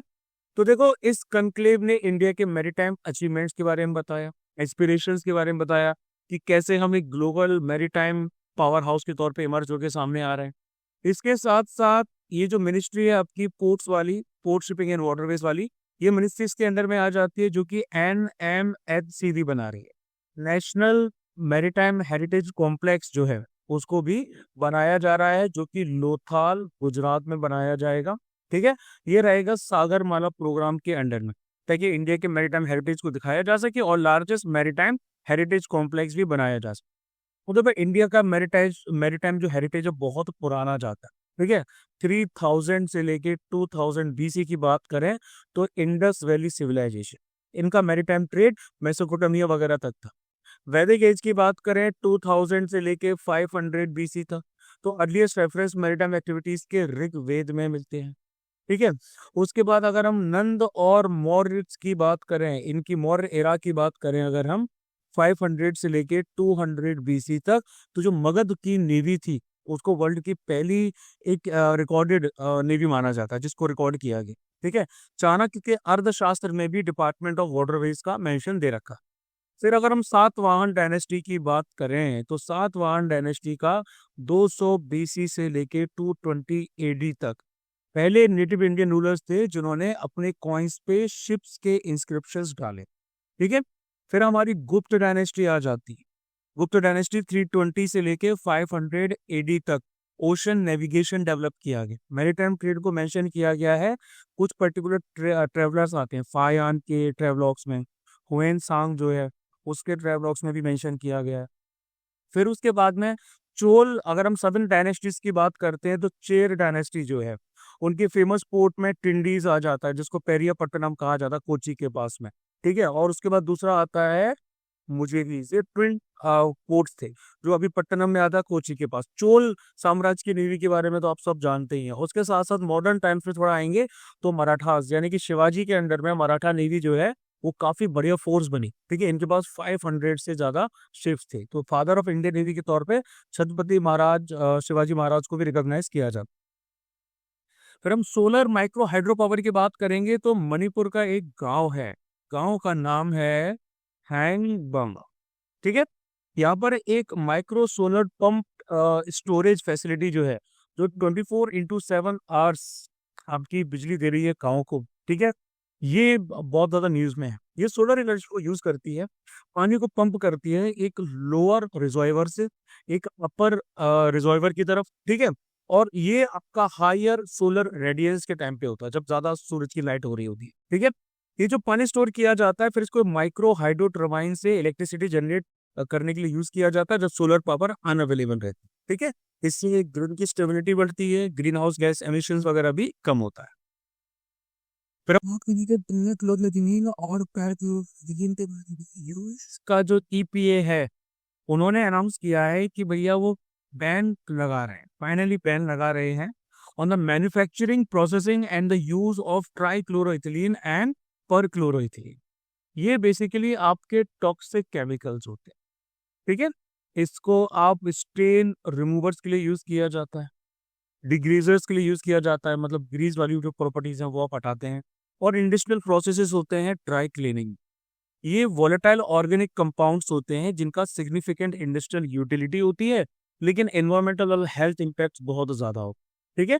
यानी कि किडनी कैंसर, नॉन हॉटकिन लिम्फोमा जो है, कार्डिक डिफेक्ट्स हैं, ब्लैडर कैंसर है, उन सब के साथ ही जुड़े हुए। आगे बात करेंगे एल्गोरिथमिक ट्रेडिंग यानी कि ऑटोमेटिक ट्रेडिंग के बारे में। तो सेबी यानी कि securities and exchange board of India, इन्होंने एक फ्रेमवर्क प्रपोज किया है ताकि रिटेल इन्वेस्टर्स को अलाउ किया जा सके कि भैया आप स्टॉक ब्रोकर्स की हेल्प लेके एल्गोरिथमिक ट्रेडिंग है वो आप कर सकते हैं, ठीक है? यानी कि पर्टिकुलर कंप्यूटर प्रोग्राम का या फिर कोड वगैरह का इस्तेमाल किया जाता है, जो एक डिफाइंड सेट ऑफ इंस्ट्रक्शंस को यूज करता है, जिससे ट्रेडिंग वगैरह आपकी की जाती है। प्रोग्रामर ने डेवलप किया कोड, इसे मार्केट की सिचुएशन डायनामिकली असेस की और ट्रेडर के लिए बच गया टाइम। फिर हम नियंत्रणस की बात करेंगे तो ओल्डेस्ट होमोसेपियंस की जो डीएनए है, होमोसेपियंस यानी कि हम लोग, है ना? हमारे जो ओल्डेस्ट डीएनए है, इनकी जो सीक्वेंसिंग की गई है, इससे पता चलता है कि इंटर ब्रीडिंग भी हुई है, ठीक है? इंटर ब्रीडिंग आपकी होमोसेपियंस जो आज के टाइम पे आते हैं और पुराने समय में जो नियंत्रणस हुआ करते थे 50,000 साल पहले, उनके बीच में इंटर ब्रीडिंग हुई। कुछ नियंत्रणस के जो जीन्स हैं उससे वो मतलब कि ह्यूमंस के अंदर ज्यादा दिखी, उनकी फ्रीक्वेंसी ह्यूमंस के अंदर ज्यादा दिखी। इससे पता चलता है कि ये जो आपकी पूरी स्पीसीज है ये ह्यूमंस में कन्वर्ट होके ही सरवाइव किया है, ठीक है? जैसे कोरोना वायरस के अगेंस्ट में इम्यूनिटी होना, स्किन का पिगमेंटेशन होना, है ना? आज के टाइम में ज्यादातर जो लोग हैं इनके जीन्स जो हैं वो नियंत्रणल से डिराइव्ड है। 1 से लेके 2% उनके डीएनए में नियंत्रणल्स के जीन्स पाए जाते हैं। नियंत्रणल्स को स्पीसीज के तौर पे होमो निएंडरथालेंसिस के नाम से पुकारा जाता था, ठीक है? ये होमो सैपियंस की ही एक वैरायटी समझ लो, ह्यूमंस की ये एक एक्सटेंट हो चुकी, खत्म हो चुकी, ठीक है? ये ह्यूमंस के साथ कोएग्जिस्ट करते थे तकरीबन कुछ समय के लिए। 40,000, आपका 40,000 नहीं, 4 लाख से लेके 39,000 आपका जो ईयर्स थे, उस समय ये यूरोप और साउथ वेस्ट सेंट्रल एशिया में पाए जाते थे, ठीक है? इनकी नोज काफी ज्यादा लंबी होती थी। इनकी जो आईब्रोज है, यहाँ पर देखो तो पफी आईब्रोज होती थी, डबल आर्क बोला जाता है, तो ये हुआ करती थी। और बॉडीज इनकी थोड़ी सी शॉर्ट रहती। फिर हम पेमेंट एग्रीगेटर की बात करेंगे तो आरबीआई ने JP Morgan bag fintech company इन सॉल्यूशंस ग्लोबल आईएसजी, है ना, इसको पेमेंट एग्रीगेटर के तौर पे ऑपरेट करने के लिए परमिशन दे दी। अब देखो पीए कौन होती है? ये आपके थर्ड पार्टी सर्विस प्रोवाइडर होते हैं जो ऑनलाइन पेमेंट को इनेबल करते हैं, ठीक है, कस्टमर्स के द्वारा, कि आप ऑनलाइन पे कर सकते हैं। और बिजनेसेस और ई कॉमर्स क्या करते हैं, वो आपकी पेमेंट को एक्सेप्ट करते हैं। ये similar to QR code working आ जाता है। पीए मतलब कि एक कंपनी जिसको कंपनीज एक्ट 1956 2013 के अंडर में सेटअप किया गया हो। ये पेमेंट प्रोसेस को सिंप्लीफाई करते हैं, इंफॉर्मेशन कलेक्ट करते हैं, पेमेंट को प्रोसेस करते हैं, रिफंड हैंडल करते हैं, फ्रॉड डिटेक्ट करते हैं और प्रिवेंशन करते हैं, ठीक है? ये पेमेंट को इनेबल करते हैं डेबिट कार्ड्स के जरिए, ठीक है, क्रेडिट कार्ड्स के जरिए, नेट बैंकिंग के जरिए, यूपीआई के जरिए, ई वॉलेट के जरिए, ऐसा जैसे कि पेटीएम, फोन पे वगैरह आ जाता है, ठीक है? तो बैंक से अलग जो आपके पेमेंट एग्रीगेटर्स होते हैं, नॉन बैंक पेमेंट एग्रीगेटर्स होते हैं, इनको ऑथोराइजेशन चाहिए होती है आरबीआई से, ठीक है? फिर बात करेंगे dark eagle anti missile system की। तो रिसेंटली यूनाइटेड स्टेट्स ने नई dark eagle anti missile system का किया है टेस्टिंग। ये लॉन्ग रेंज हाइपरसोनिक वेपन है जो यूएस आर्मी और नेवी दोनों ने मिल के किया है डेवलप। ठीक है, दो स्टेज की भैया इसमें बैलिस्टिक मिसाइल है जिसमें ग्लाइडिंग हाइपरसोनिक वॉरहेड CHGD जिसको कहा जाता है वो लगा हुआ है, जो कि आपका मैक 17 की स्पीड तक पहुंच सकता है। ठीक है, मैक यानी कि स्पीड ऑफ साउंड। 5 मैक से ऊपर की जो स्पीड होती है इसको हाइपरसोनिक माना जाता है। ठीक है, इसको बेसिकली रशिया की S-300V4 को काउंटर करने के लिए बनाया है। S-300V4, S-400, S-500 air defence systems को काउंटर करने के लिए बनाया है। उसके बाद परसेवरेंस रोवर की बात करेंगे। नासा का परसेवरेंस जो रोवर है वो आपका जेजेरो क्रेटर के रिम के ऊपर पहुंच चुका है। ठीक है, मार्स को। अब ये जो वहाँ की रॉक्स हैं, जो अर्ली क्रस्ट के पीसेस हैं, उनको एक्सेस कर पाएगा। ठीक है, इनके प्रेजेंट फॉर्म में, मतलब कि एस्टेरॉइड्स आपके मार्शियन सरफेस से कोलाइड हुए थे उससे पहले की जो क्रस्ट थी उसको एक्सेस कर पाएगा। ठीक है, जजेरो क्रेटर जो है ये आपका मार्स के इक्वेटर से ऊपर की तरफ है। ठीक है, 44 किलोमीटर लंबा ये भैया क्रेटर है। अब देखो ऑब्जेक्टिव्स क्या हैं इसके। ऑब्जेक्टिव्स हैं कि इसको एंशियंट लाइफ और जो रॉक्स के सैंपल हैं और जो रेगोलिथ होती है, रेगोलिथ यानी कि टूटा हुआ पत्थर और सॉइल वगैरह, है ना, तो ये उसको अर्थ को ले जाने के लिए इकट्ठे करने हैं। पावर सोर्स की बात करें तो ये अपने साथ RPS सिस्टम लेके चलता है, रेडियो आइसोटोप पावर सिस्टम। ये सिस्टम क्या करता है, डिपेंडेबल इलेक्ट्रिसिटी फ्लो को प्रोड्यूस करता है। ठीक है, हीट यूज करता है प्लूटोनियम 238 के रेडियो एक्टिव डिके से फ्यूल के तौर। ठीक है, फिर हम ईरान की बात करेंगे जिसकी कैपिटल है तेहरान। तो IAEA ने कहा है कि ईरान जो है वो आपका एग्री कर गया है फॉर द इन्रिचमेंट प्लांट के लिए। ठीक है, समथिंग रिलेटेड टू एनर्जी। अब देखो ईरान आ जाता है वेस्ट एशिया में। ठीक है, इसकी लैंड बाउंड्रीज में बात करेंगे तो ऊपर की तरफ आर्मेनिया है, अजरबैजान है, तुर्कमेनिस्तान ये नॉर्थ में आ जाती है। अफगानिस्तान और पाकिस्तान इसके ईस्ट में आते हैं, इराक इसके वेस्ट में आता है और तुर्की इसके नॉर्थ वेस्ट में आता है।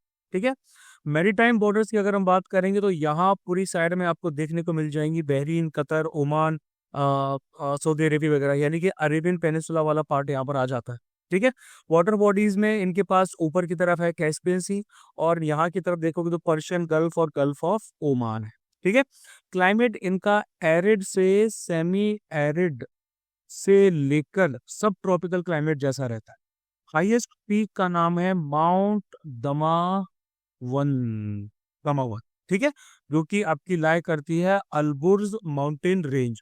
ये हाईएस्ट वॉल्केनो भी है मिडिल ईस्ट का। ठीक है, मेजर रिवर्स में है दैज, करखे, करुण और दयाला। ठीक है, यहाँ पर आपको नेचुरल गैस के और ऑयल के बहुत ज्यादा सोर्सेज हैं, कोल के, क्रोमियम के, कॉपर, आयरन और लेड, मैंगनीज, जिंक और सल्फर, ये सब यहाँ पर बहुत तायत में मिलता है। अब उसका बात करते हैं Switzerland suspends MFN clause in tax treaty with India over national ruling. Switzerland ने इंडिया के साथ जो टैक्स ट्रीटी की थी उसमें मोस्ट फेवर्ड नेशन का जो क्लॉज है उसको सस्पेंड कर दिया है, नेशनल से रिलेटेड कोई जजमेंट आया है ना।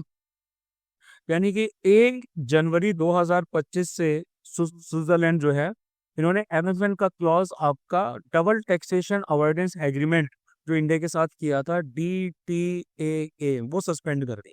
ठीक है, यानी कि सुप्रीम कोर्ट की 2023 में एक रूलिंग आई थी, उसमें बोला गया था कि MFN जब का जो क्लॉज होता है ये ऑटोमेटिकली ट्रिगर्ड नहीं होता है जब भी कोई कंट्री OECD को ज्वाइन करे, है ना। अगर इंडियन कंट्री कोई टैक्स ट्रीटी साइन करती है किसी कंट्री के साथ उस ऑर्गेनाइजेशन के ज्वाइन करने से पहले, सुप्रीम कोर्ट ने बोला कि DTAA जो है ये आपका तब तक इन्फोर्स नहीं किया जा सकता जब तक इसको IT एक्ट 1961 के अंडर में नोटिफाइड ना किया जाए। और इंडिया स्विट्जरलैंड ने DTAA आपका 1994 में लाया गया था ताकि डबल टैक्सेशन आपका इनकम के ऊपर ना लगाया जा सके। ठीक है, तो इसके इम्पैक्ट्स क्या होंगे, हाइयर टैक्स लाइबिलिटीज होंगी इंडियन कंपनीज के लिए, ज्यादा टैक्स बर्डन बढ़ेगा। ठीक है, यानी कि जो डिविडेंड स्विट्जरलैंड से आते हैं है ना, वो आपके 10% से 5% हो जाएंगे। स्विस इन्वेस्टमेंट हमारे देश का, उसका इफेक्ट क्या पड़ेगा, स्विस कंपनी जिनको डिविडेंड इंडिया से मिलता था वो 10% विद होल्डिंग टैक्स फेस करेंगे। ठीक है, इंडिया स्विट्जरलैंड डीटीए के हिसाब से री एवोल्यूशन किया जाएगा एमएफएन क्लॉसेस का दूसरी कंट्रीज के द्वारा, और डीटीए बेनिफिट्स जो है वो आपके यूरोपियन फ्री ट्रेड एसोसिएशन पे लागू नहीं हो पाएंगे। देखो ये जो एमएफएन का क्लॉज होता है ना, इसका मतलब क्या होता है, इसका मतलब होता है किसी को फेवरेबल ट्रेडिंग टर्म्स एक WTO मेंबर से दूसरे को जो नहीं दी जानी चाहिए, है ना, मतलब सब मेंबर्स तक होनी चाहिए, तो इनको एमएफएन बोला जाता है। देखने में लगता है कि भैया किसी एक के साथ प्रेफरेंशियल ट्रीटमेंट किया जाता है, लेकिन नहीं, इसके द्वारा इक्वलिटी इस्टेब्लिश की जाती है इंटरनेशनल ट्रेड में, डिस्क्रिमिनेशन प्रिवेंट किया जाता है, इंश्योर किया जाता है सारे मेंबर्स को इक्वली ट्रीट किया जाए। ठीक है, तो ये general agreement on trade in services GATS का जो आर्टिकल 2 है, और ट्रिप्स जो आ जाता है आपका TRIPS, यानी कि agreement on trade related aspects of intellectual property rights, article 4 इसके साथ में आ जाता है। फिर उसके बाद इंडिया की जो न्यूक्लियर पावर कैपेसिटी है वो ट्रिपल हो जाएगी 2031-32 तक। Union minister for science and technology ने कहा है, विजन डॉक्यूमेंट फॉर अमृत काल, इसको डिपार्टमेंट ऑफ एटॉमिक एनर्जी ने रिलीज किया है ना। इन्होंने बोला कि हम 100 गीगावाट तक 2047 तक पहुंच जाए। ठीक है, इंडिया की न्यूक्लियर एनर्जी की बात करें तो 3% इंडिया की टोटल इलेक्ट्रिसिटी जनरेशन 2022-23 में न्यूक्लियर एनर्जी का था, है ना। इससे हम फिफ्थ लार्जेस्ट सोर्स था इलेक्ट्रिसिटी का इंडिया में।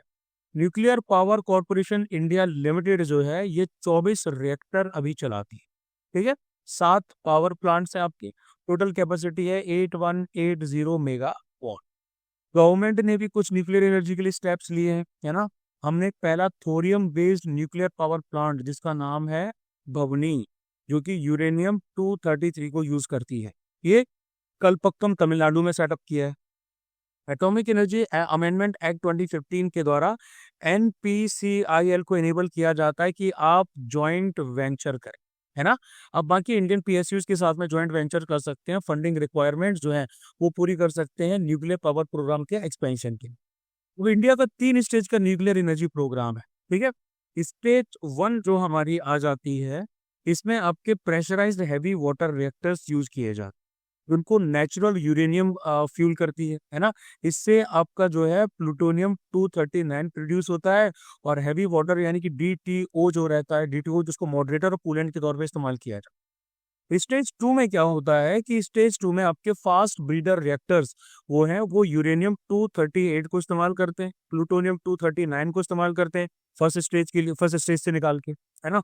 और स्टेज 3 में क्या होता है कि आपके एडवांस हैवी वाटर रिएक्टर जो रहते हैं जिसमें थोरियम और यूरेनियम दोनों का मिक्स रहता है, उसके द्वारा फ्यूल किया जाता है। आगे बात करते हैं, मोल्डोवा ने इंटरनेशनल सोलर अलायंस का एग्रीमेंट साइन किया है। ठीक है, फ्रेमवर्क एग्रीमेंट साइन किया है। ISAFA आपका 2017 से स्टार्ट हुआ। ठीक है, 2020 में इसमें अमेंडमेंट भी किया गया। सारे मेंबर स्टेट्स जो यूनाइटेड नेशंस के थे अब वो ISA को ज्वाइन कर सकते हैं।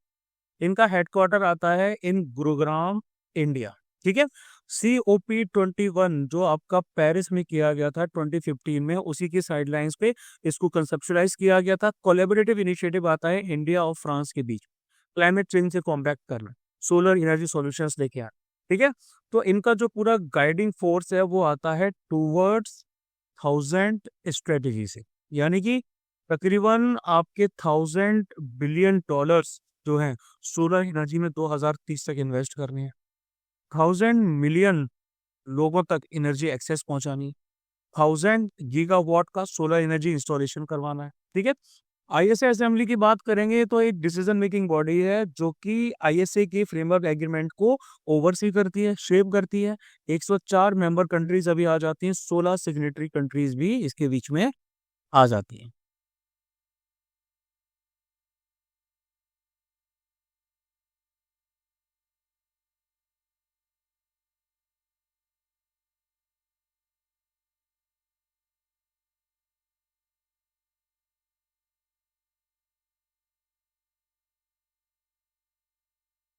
अब आगे बात करेंगे कि भैया UK जो है इन्होंने comprehensive and progressive agreement for trans pacific partnership यानी कि CPTPP को ज्वाइन कर लिया है। है ना। यूके बेसिकली पहली ऐसी यूरोपियन कंट्री बना है जिन्होंने Indo Pacific trade bloc, Indo Pacific trade bloc ही तो है ना, ये बेसिकली आपका इंडो और पैसिफिक रीजन वाला, ठीक है। तो यहाँ का जो आपका सीपीटीपीपी है उसको उन्होंने ज्वाइन किया है। इससे पहले 2023 में सीपीटीपीपी पार्टीज और यूके ने सेशन प्रोटोकॉल भी साइन किया था, ठीक है, ताकि यूके जो है वो आपका इस बॉडी को ज्वाइन कर सके। तो ये एक फ्री ट्रेड एग्रीमेंट है जो कि आपका ऑपरेट करता है पैसिफिक एरिया। ओरिजिनली 11 कंट्रीज ने मार्च 2018 में इसको साइन किया था, ठीक है। ये आपकी 11 कंट्रीज आ जाती, सैंटियागो चाइल, ठीक है। मतलब इसको साइन सैंटियागो चाइल में किया गया था और ये दिसंबर 30 2018 से फोर्स में आया था। यूएस ने विड्रू कर लिया था ओरिजिनल ट्रांस पैसिफिक पार्टनरशिप से 2017 में, उसके बाद ही आया। तो इसकी मेंबरशिप में यूके को अगर इंक्लूड कर दिया जाए तो टोटल 12 मेंबर्स है। Australia, Canada, Japan, New Zealand, Brunei, चाइल, मलेशिया, मेक्सिको, पेरू, सिंगापुर और वियतनाम, ठीक है। 15% ग्लोबल जीडीपी इनके हवाले है, ठीक है। 500 मिलियन लोग ट्रेड एक्सेस इस मार्केट के थ्रू करते। अब भैया हमारी यूनियन गवर्नमेंट ने जलवाहक स्कीम को अनवेल किया है इनलैंड वाटरवेज को बूस्ट करने के लिए, ठीक है। इसके द्वारा बिजनेस एंटरप्राइजेस को इनकरेज किया जाएगा कि सेफ और टाइमली डिलीवरी कार्गो की आप इनलैंड वाटरवेज से कर सकते हैं एक कॉस्ट इफेक्टिव मैनर में। इसके लिए यूनियन मिनिस्ट्री हमारी आ जाएगी पोर्ट्स, शिपिंग एंड वाटरवेज की, ठीक है। ज्वाइंटली इसको इम्प्लीमेंट किया जाएगा inland waterways authority of India, Indian coastal shipping limited, जो कि एक सब्सिडरी है शिपिंग कॉरपोरेशन इंडिया की, ठीक है। इनका एम आता है कि आपका 800 मिलियन टन का मॉडल शिफ्ट किया जाएगा, ठीक है। 800 मिलियन टन किलोमीटर का आपका जो है शिफ्ट किया जाएगा, इन्वेस्टमेंट किया जाएगा तकरीबन 95 करोड़ का, ठीक है। ये 3 साल के एक इनिशियल पीरियड के लिए वैलिड है, इसका टाइम फ्रेम ये रखा गया है। इसके जरिए fixed day scheduled selling service आपके वेसल्स की रहेगी जो कि कोलकाता और पटना के बीच में की जाएगी, ठीक है। अब अगर आप ओवरऑल देखें वाराणसी, पटना और कोलकाता वाला जो हमारा नेशनल वाटरवेज नंबर 1 आता है, ठीक है। कोलकाता और पांडु जो गुवाहाटी के पास आता है ये नेशनल वाटरवे नंबर 2 और NW16 यानी कि Indo Bangladesh protocol root IVPR आ जाता है। इनलैंड वाटरवेज की अगर हम इंडिया में बात करेंगे तो यहाँ पर हमारे पास नेशनल वाटरवेज आते हैं, जैसे नेशनल हाईवेज होते हैं ना, वैसे ही नेशनल वाटरवेज भी होते हैं जो इनलैंड वाटरवेज को, वाटर ट्रांसपोर्ट को देश में प्रमोट करते हैं। 111 वाटरवेज को नेशनल वाटरवेज डिक्लेयर किया जा चुका है नेशनल वाटरवेज एक्ट 2016, ठीक है। और inland waterways authority of India इसको स्टेब्लिश किया गया था IWAI एक्ट 1985 में, और यही नेशनल वाटरवेज को रेगुलेट करती है, डेवलप करती है। जैसे NHAI आ जाती है ना, वैसे यहाँ पर IWAI आ जाती है। फिर हम बात करेंगे कर्च स्ट्रेट की, ठीक है। स्ट्रेट तो आप सबको पता है, दो बड़ी लैंड की बॉडीज के बीच में थोड़ा सा रास्ता जो पानी का रहता है, ठीक है। तो यहाँ पे एक रशियन टैंकर जो है वो आपका स्प्लिट हो गया, ठीक है। आपका स्ट्रॉम वगैरह आया था तो उसकी वजह से कर्च स्ट्रेट वाटरवे में यहाँ पर रशियन क्रीमियन ब्रिज भी है, यहाँ पर आपका बहुत ज्यादा ऑयल फैल, ठीक है। तो ये आपकी बेसिकली क्रीमियन पेनिनसुला का ईस्टर्न पार्ट है, यहाँ आ जाती है, ठीक है। जो कि आपका सी ऑफ अजोब और ब्लैक सी को क्या करती है, कनेक्ट करती है मेनलैंड रशिया वगैरह से, ठीक है। ये एक की रूट आ जाता है, रशिया का जो ग्रेन है उसको यहाँ से भेजा जाता है, एक्सपोर्ट किया जाता है, ठीक है। Crude oil, fuel oil, LNG वगैरह भी यहाँ से भेजा जाता है। फिर हम बात करेंगे साइक्लोन चिडो की। साइक्लोन चिडो जो है इसका लैंडफॉल हुआ है पेम्बा में। पेम्बा क्या है, ये आपकी कैपिटल है मोजाम्बिक, ठीक है। मोजाम्बिक के कैबो डेलगेडो प्रोविंस की बेसिकली उसकी कैपिटल आ जाती है, और आपकी फ्रेंच ओवरसीज टेरिटरी भी है, ठीक है।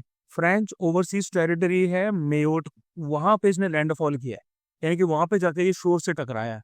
आप सबको पता है कि साइक्लोन्स एटमॉस्फेरिक डिस्टरबेंसेस की वजह से होते हैं, लो प्रेशर का एरिया इनके बीच में जनरेट होता है, ठीक है। और काफी डिस्ट्रक्टिव ऐसा वर्ल्ड वाइड वाला एयर सर्कुलेशन भी होता है।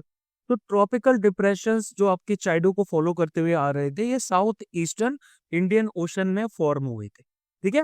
ये स्ट्रॉन्गेस्ट स्टॉर्म की कैटेगरी में आ जाता है। आइलैंड ऑफ म्यूट वगैरह को जो हिट किया है, तकरीबन 90 साल का सबसे स्ट्रॉन्ग साइक्लोन आ जाता है। इसको कैटेगरी 4 वाले में डाला गया। ठीक है। इसकी wind speed 220 kilometre per hour से भी ज्यादा एक्सीड कर रही थी। अब देखो कैटेगरीज के बेसिस पर बात किया जाए तो कैटेगरी 1 में विंड स्पीड 120 से 150 किलोमीटर पर आवर। ठीक है। कैटेगरी 2 में आपका 150 से 180 किलोमीटर पर आवर चला जाता है। कैटेगरी 3 में जाता है 180 से 210 किलोमीटर पर आवर। और कैटेगरी 4 का तो मैंने आपको बता ही दिया, 220 120 सॉरी क्या बोलते हैं 220 तक, है ना, 210 से 220। और कैटेगरी 5 आ जाती है 250 किलोमीटर से भी ज्यादा।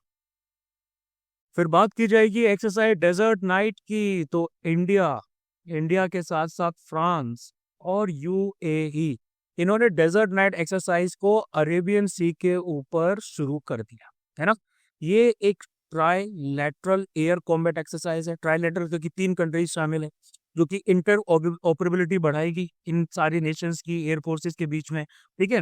इंडियन एयरफोर्स ने सुखोई को भेजा है, सुखोई 30 MKIs और जगुआर्स को भेजा। ठीक है।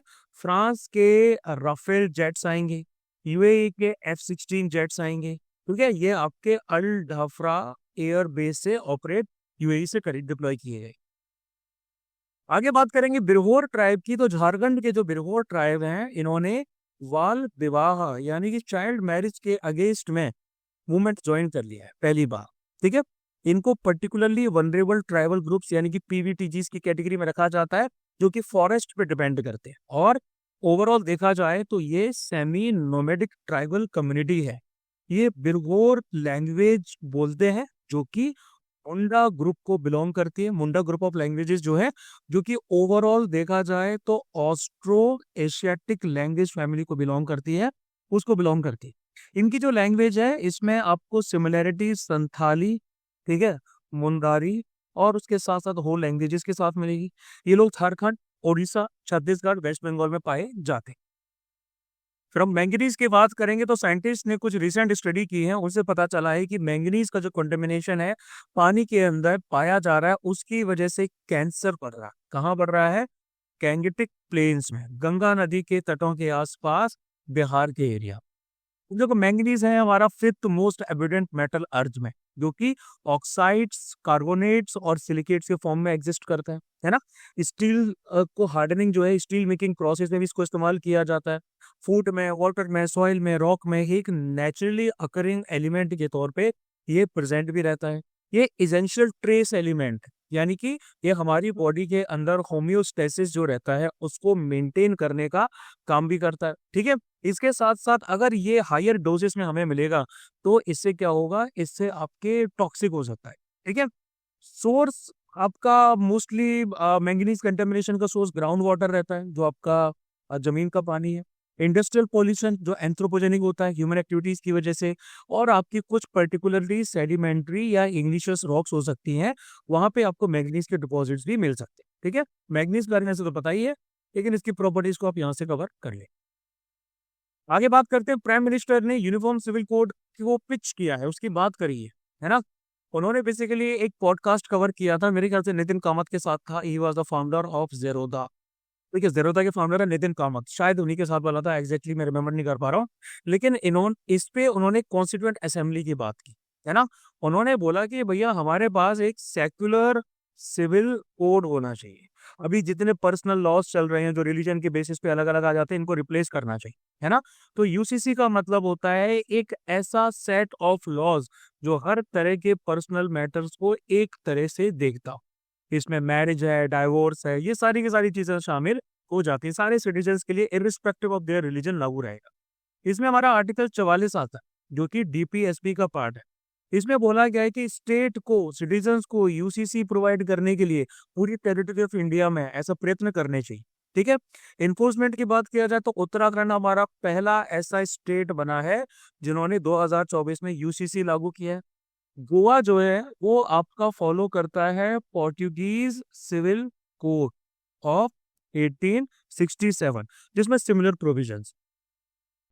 फिर बात करेंगे credit guarantee scheme for ENWR based flex financing CGS NPF जो है वो आपका लॉन्च किया जा चुका है।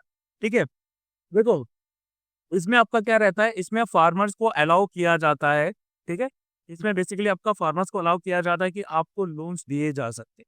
किसके एवज में दिए जा सकते हैं? ये आपको दिए जा सकते हैं ENWR के बेसिस पे, यानी कि electronic negotiable warehouse receipt के, सॉरी, NWR, ENWR इसके आगे इसमें दिए जा सकते हैं। ठीक है, आप अपनी कमोडिटीज को वेयर हाउस जो है उसमें आप सबमिट कर दीजिए। ठीक है, अपनी कमोडिटीज को आप वेयर हाउसिंग डेवलपमेंट और रेगुलेटिंग अथॉरिटी के जो क्रेडिट एक्रीडेटेड वेयर हाउसेस होते हैं, जो उनके रिकॉग्नाइज्ड वेयर हाउसेस होते हैं, उनमें आप सबमिट कर दीजिए। तो ENWR क्या होता है? ये बेसिकली एक डिजिटल वर्जन होता है। जो आपको रिसिप्ट मिलती है ना, तो ये वेयर हाउस की जो रिसिप्ट होती हैं, इनका ये डिजिटल वर्जन होता है, जो कि warehousing development and regulation act 2007 के अंडर में आता है। इसके द्वारा आप कोई भी गुड्स को जो रजिस्टर्ड वेयर हाउस में डिपॉजिट कर रहे हो, ठीक है, आप उसको ट्रांसफर भी कर सकते हो। ठीक है, ट्रांसफर्ड हो सकता है या फिर आप उसको इंडोर्समेंट के जरिए बेच भी सकते हैं वहीं के वहीं। 2019 से WTRA जो है वो NWR को इशू कर रहा है मैंडेटोरली इलेक्ट्रिक फॉर्म में, कि ये दिया ही जाएगा। ठीक है, अब इस स्कीम की फीचर्स की बात करें तो स्कीम की फीचर्स में आपकी ministry of consumer affairs, food and public distribution जो है वो आ जाती है। उसका डिपार्टमेंट ऑफ फूड और पब्लिक जो डिस्ट्रीब्यूशन है वो आ जाएगा। ठीक है, तकरीबन 1000 करोड़ का आपका जो टोटल कॉर्पस है वो पोस्ट हार्वेस्ट फाइनेंस के लिए रखा गया। ठीक है, 75 लाख तक का लोन एग्रीकल्चर पर्पसेस के लिए, 200 लाख यानी कि 2 करोड़ का लोन नॉन एग्रीकल्चर पर्पसेस के लिए दिया जा सकता है। इंस्टीट्यूशंस में सारे शेड्यूल्ड बैंक्स और कोऑपरेटिव बैंक्स आ जाते हैं। एलिजिबल बोरोवर्स में आपके स्मॉल और मार्जिनल्स जो हैं, फार्मर्स हैं, ये सब आ जाते हैं। ठीक है, इसके साथ साथ वुमेन भी आ जाती हैं, scheduled caste, scheduled tribe, person with physical disability वाले फार्मर्स आ जाते हैं, MSMEs वाले बंदे आ जाते हैं, ट्रेडर्स आ जाते हैं। ठीक है, फाइनेंशियल ऑर्गेनाइजेशन आ जाती है, FPOs, और बाकी के फार्मर कोऑपरेटिव्स। इसमें क्रेडिट और वेयर हाउसमैन की जो रिस्क है उनको भी कवर किया गया है। 85% तक जो लोन्स है वो आपके 3 लाख तक दिए जाएंगे। 80% जो लोन है वो 3 से 75 लाख तक के लिए स्मॉल और मार्जिनल फार्मर्स और इन सबको दिए जाएंगे। 75% बाकी के बोरोवर्स को दिए जाए। ठीक है, WDRD की बात करें तो ये आपकी स्टेचुटरी बॉडी आ जाती है, जिसको warehousing development and regulation act 2007 के अंडर में स्टेब्लिश किया गया था। आगे बात करेंगे हैंडरसन डॉक्ट्रिन के बारे में। तो एक रिसेंट केस आया सुप्रीम कोर्ट का, उसमें उन्होंने हैंडरसन डॉक्ट्रिन को एक्सप्लेन किया है। ठीक है, ये जो केस है आपका, ये एक इंग्लिश केस है, जो कि हैंडरसन वर्सेस हैंडरसन केस के नाम से, 1843 के केस के नाम से काफी फेमस है। इसमें ये बताया गया है कि सारे के सारे इश्यूज जो उस लिटिगेशन से आते हैं, जो उस मुकदमे से आते हैं, जो सेम सब्जेक्ट मैटर का आता है, उनको एक सिंगल सूट में एड्रेस किया जाना चाहिए, है ना। ये एक रिजिड रूल नहीं है, फ्लेक्सिबल प्रिंसिपल है कि ईज के लिए, कन्वीनियंस के लिए किया जा सकता है। फॉर एग्जांपल, कोई मुकदमा बहुत सारे लोगों ने एक ही बंदे पे किया है, सेम सब्जेक्ट मैटर पे किया है, तो उसको कंबाइंड कर दिया जाए। ठीक है, यानी कि इसमें लिटिगेशन गुड फेथ में किया जाता है, पार्टीज अलग अलग फ्रैगमेंट्स में नहीं डिवाइड है, ये सब कुछ नहीं हो रहा, बस एक ही सीन में कर रही है। फिर हम बात करते हैं सेंटा एना विंड्स की। तो बहुत सारी वाइल्ड फायर्स जो हैं, जो आपकी जंगल की आग है, ये मलीबू कैलिफोर्निया में जो हुई हैं, आप सबको पता ही होगा, लॉस एंजल्स एंड ऑल। तो ये आपकी सेंटा एना विंड्स की वजह से हुई और क्लाइमेट चेंज की वजह से हुई। ये जो विंड्स है ये प्रेशर डिफरेंस की वजह से ब्लो करती, कहाँ से कहाँ तक? ये जो ग्रेट बेसिन आपका एरिया आ जाता है, ये रॉकी माउंटेन्स और सियरा नेवाडा जो USA का डेजर्ट है वहां से, ठीक है, यहाँ पे बेसिकली आपका हाई प्रेशर है।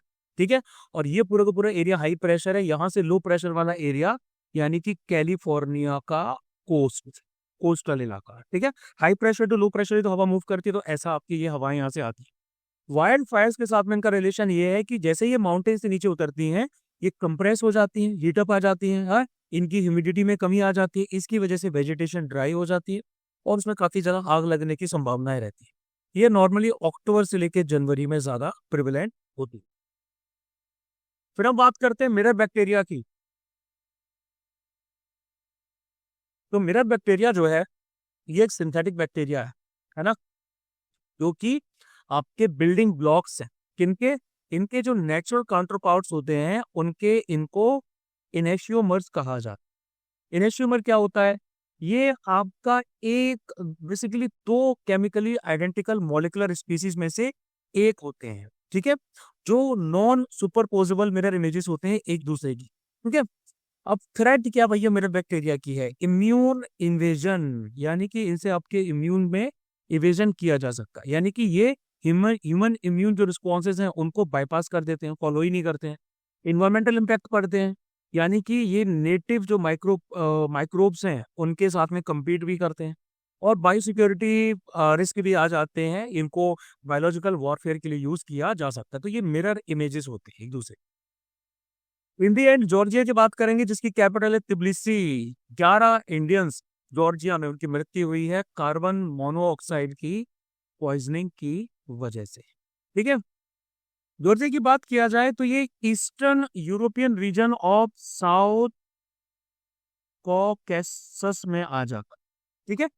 बाउंड्रीज रशिया नॉर्थ में है और नॉर्थ ईस्ट में है। अजरबैजान जो है ये इसके बेसिकली ईस्ट और साउथ ईस्ट में आ जाता है। अर्मेनिया और तुर्की जो है, अर्मेनिया एंड तुर्की, ये इसके साउथ में आ जाते हैं। ब्लैक सी इसके वेस्ट की तरफ आता है। अगर आप इन कंट्रीज को बाईपास करें तो यहाँ पर कैस्पियन सी भी आ जाता है इसके ईस्ट की तरफ। ग्रेटर कॉकेकस जो रेंज है वो यहाँ पर माउंटेन रेंज आती है, और ये WWF की world wide fund for nature की प्रायोरिटी ब्लैक सी बेसिन में लाई भी कर, ठीक है। दो बायोडाइवर्सिटी के हॉटस्पॉट्स हैं जो कंजर्वेशन इंटरनेशनल ने आइडेंटिफाई किए हैं। एक तो आपका कॉकेसस आ जाता है, और दूसरा आपका ईरान और एनेटोलियन रेंज आ जाता है। यहाँ पर कंफ्लिक्ट रीजन भी हैं, जैसे कि अब खजिया है, ये कंफ्लिक्ट रीजन में से एक आता है, ठीक है। साउथ ओसेटिया है, इसके बारे में ऑलरेडी आपको बता चुका हूं, और अजारिया है, ये सब मैं पहले ही ऑलरेडी एक्सप्लेन कर चुका, ठीक है। तो भैया ये जो करंट अफेयर्स है ये थी हमारी 10 से लेके 17 दिसंबर। आप CDS ड्राइव में जाएंगे जिसका लिंक आपको यहाँ मिल जाएगा डिस्क्रिप्शन में, वहां आप 2024 में जा, 2024 में आप दिसंबर में जाएंगे, दिसंबर में ये सामने आपको मिल जाए। इसके साथ साथ आपको MCQs भी मिल जाएंगे जो हमने आपके अक्टूबर 2024 तक कवर भी कर रखे हैं। तो MCQs को भी आप लोगों को क्या करना है, कवर कर लेना है, ठीक है। बहुत फायदेमंद चीजें हैं भैया, ये क्वेश्चंस बहुत सारे आने वाले हैं, बस इतनी सी बात मुझे आप लोगों को बतानी थी। इन दी एंड आप हमें इंस्टाग्राम पे फॉलो कर सकते हैं, आप हमें स्कैन करके आप टेलीग्राम पे भी ज्वाइन कर सकते हैं। सारे के सारे नोट्स एंड ऑल जो रिटन नोट्स हैं CDS के, NDA के, वो सभी मैंने इन चैनल्स पे शेयर कर दिए हैं। तो please do like share comment and subscribe the channel. Activity बढ़ाइए सो दैट चैनल ज़्यादा इंगेजिंग बने और भी बहुत बेटर कंटेंट आप लोगों के लिए आ सके, ठीक है। तो बस आज के लिए इतना ही। जय हिंद टू यू।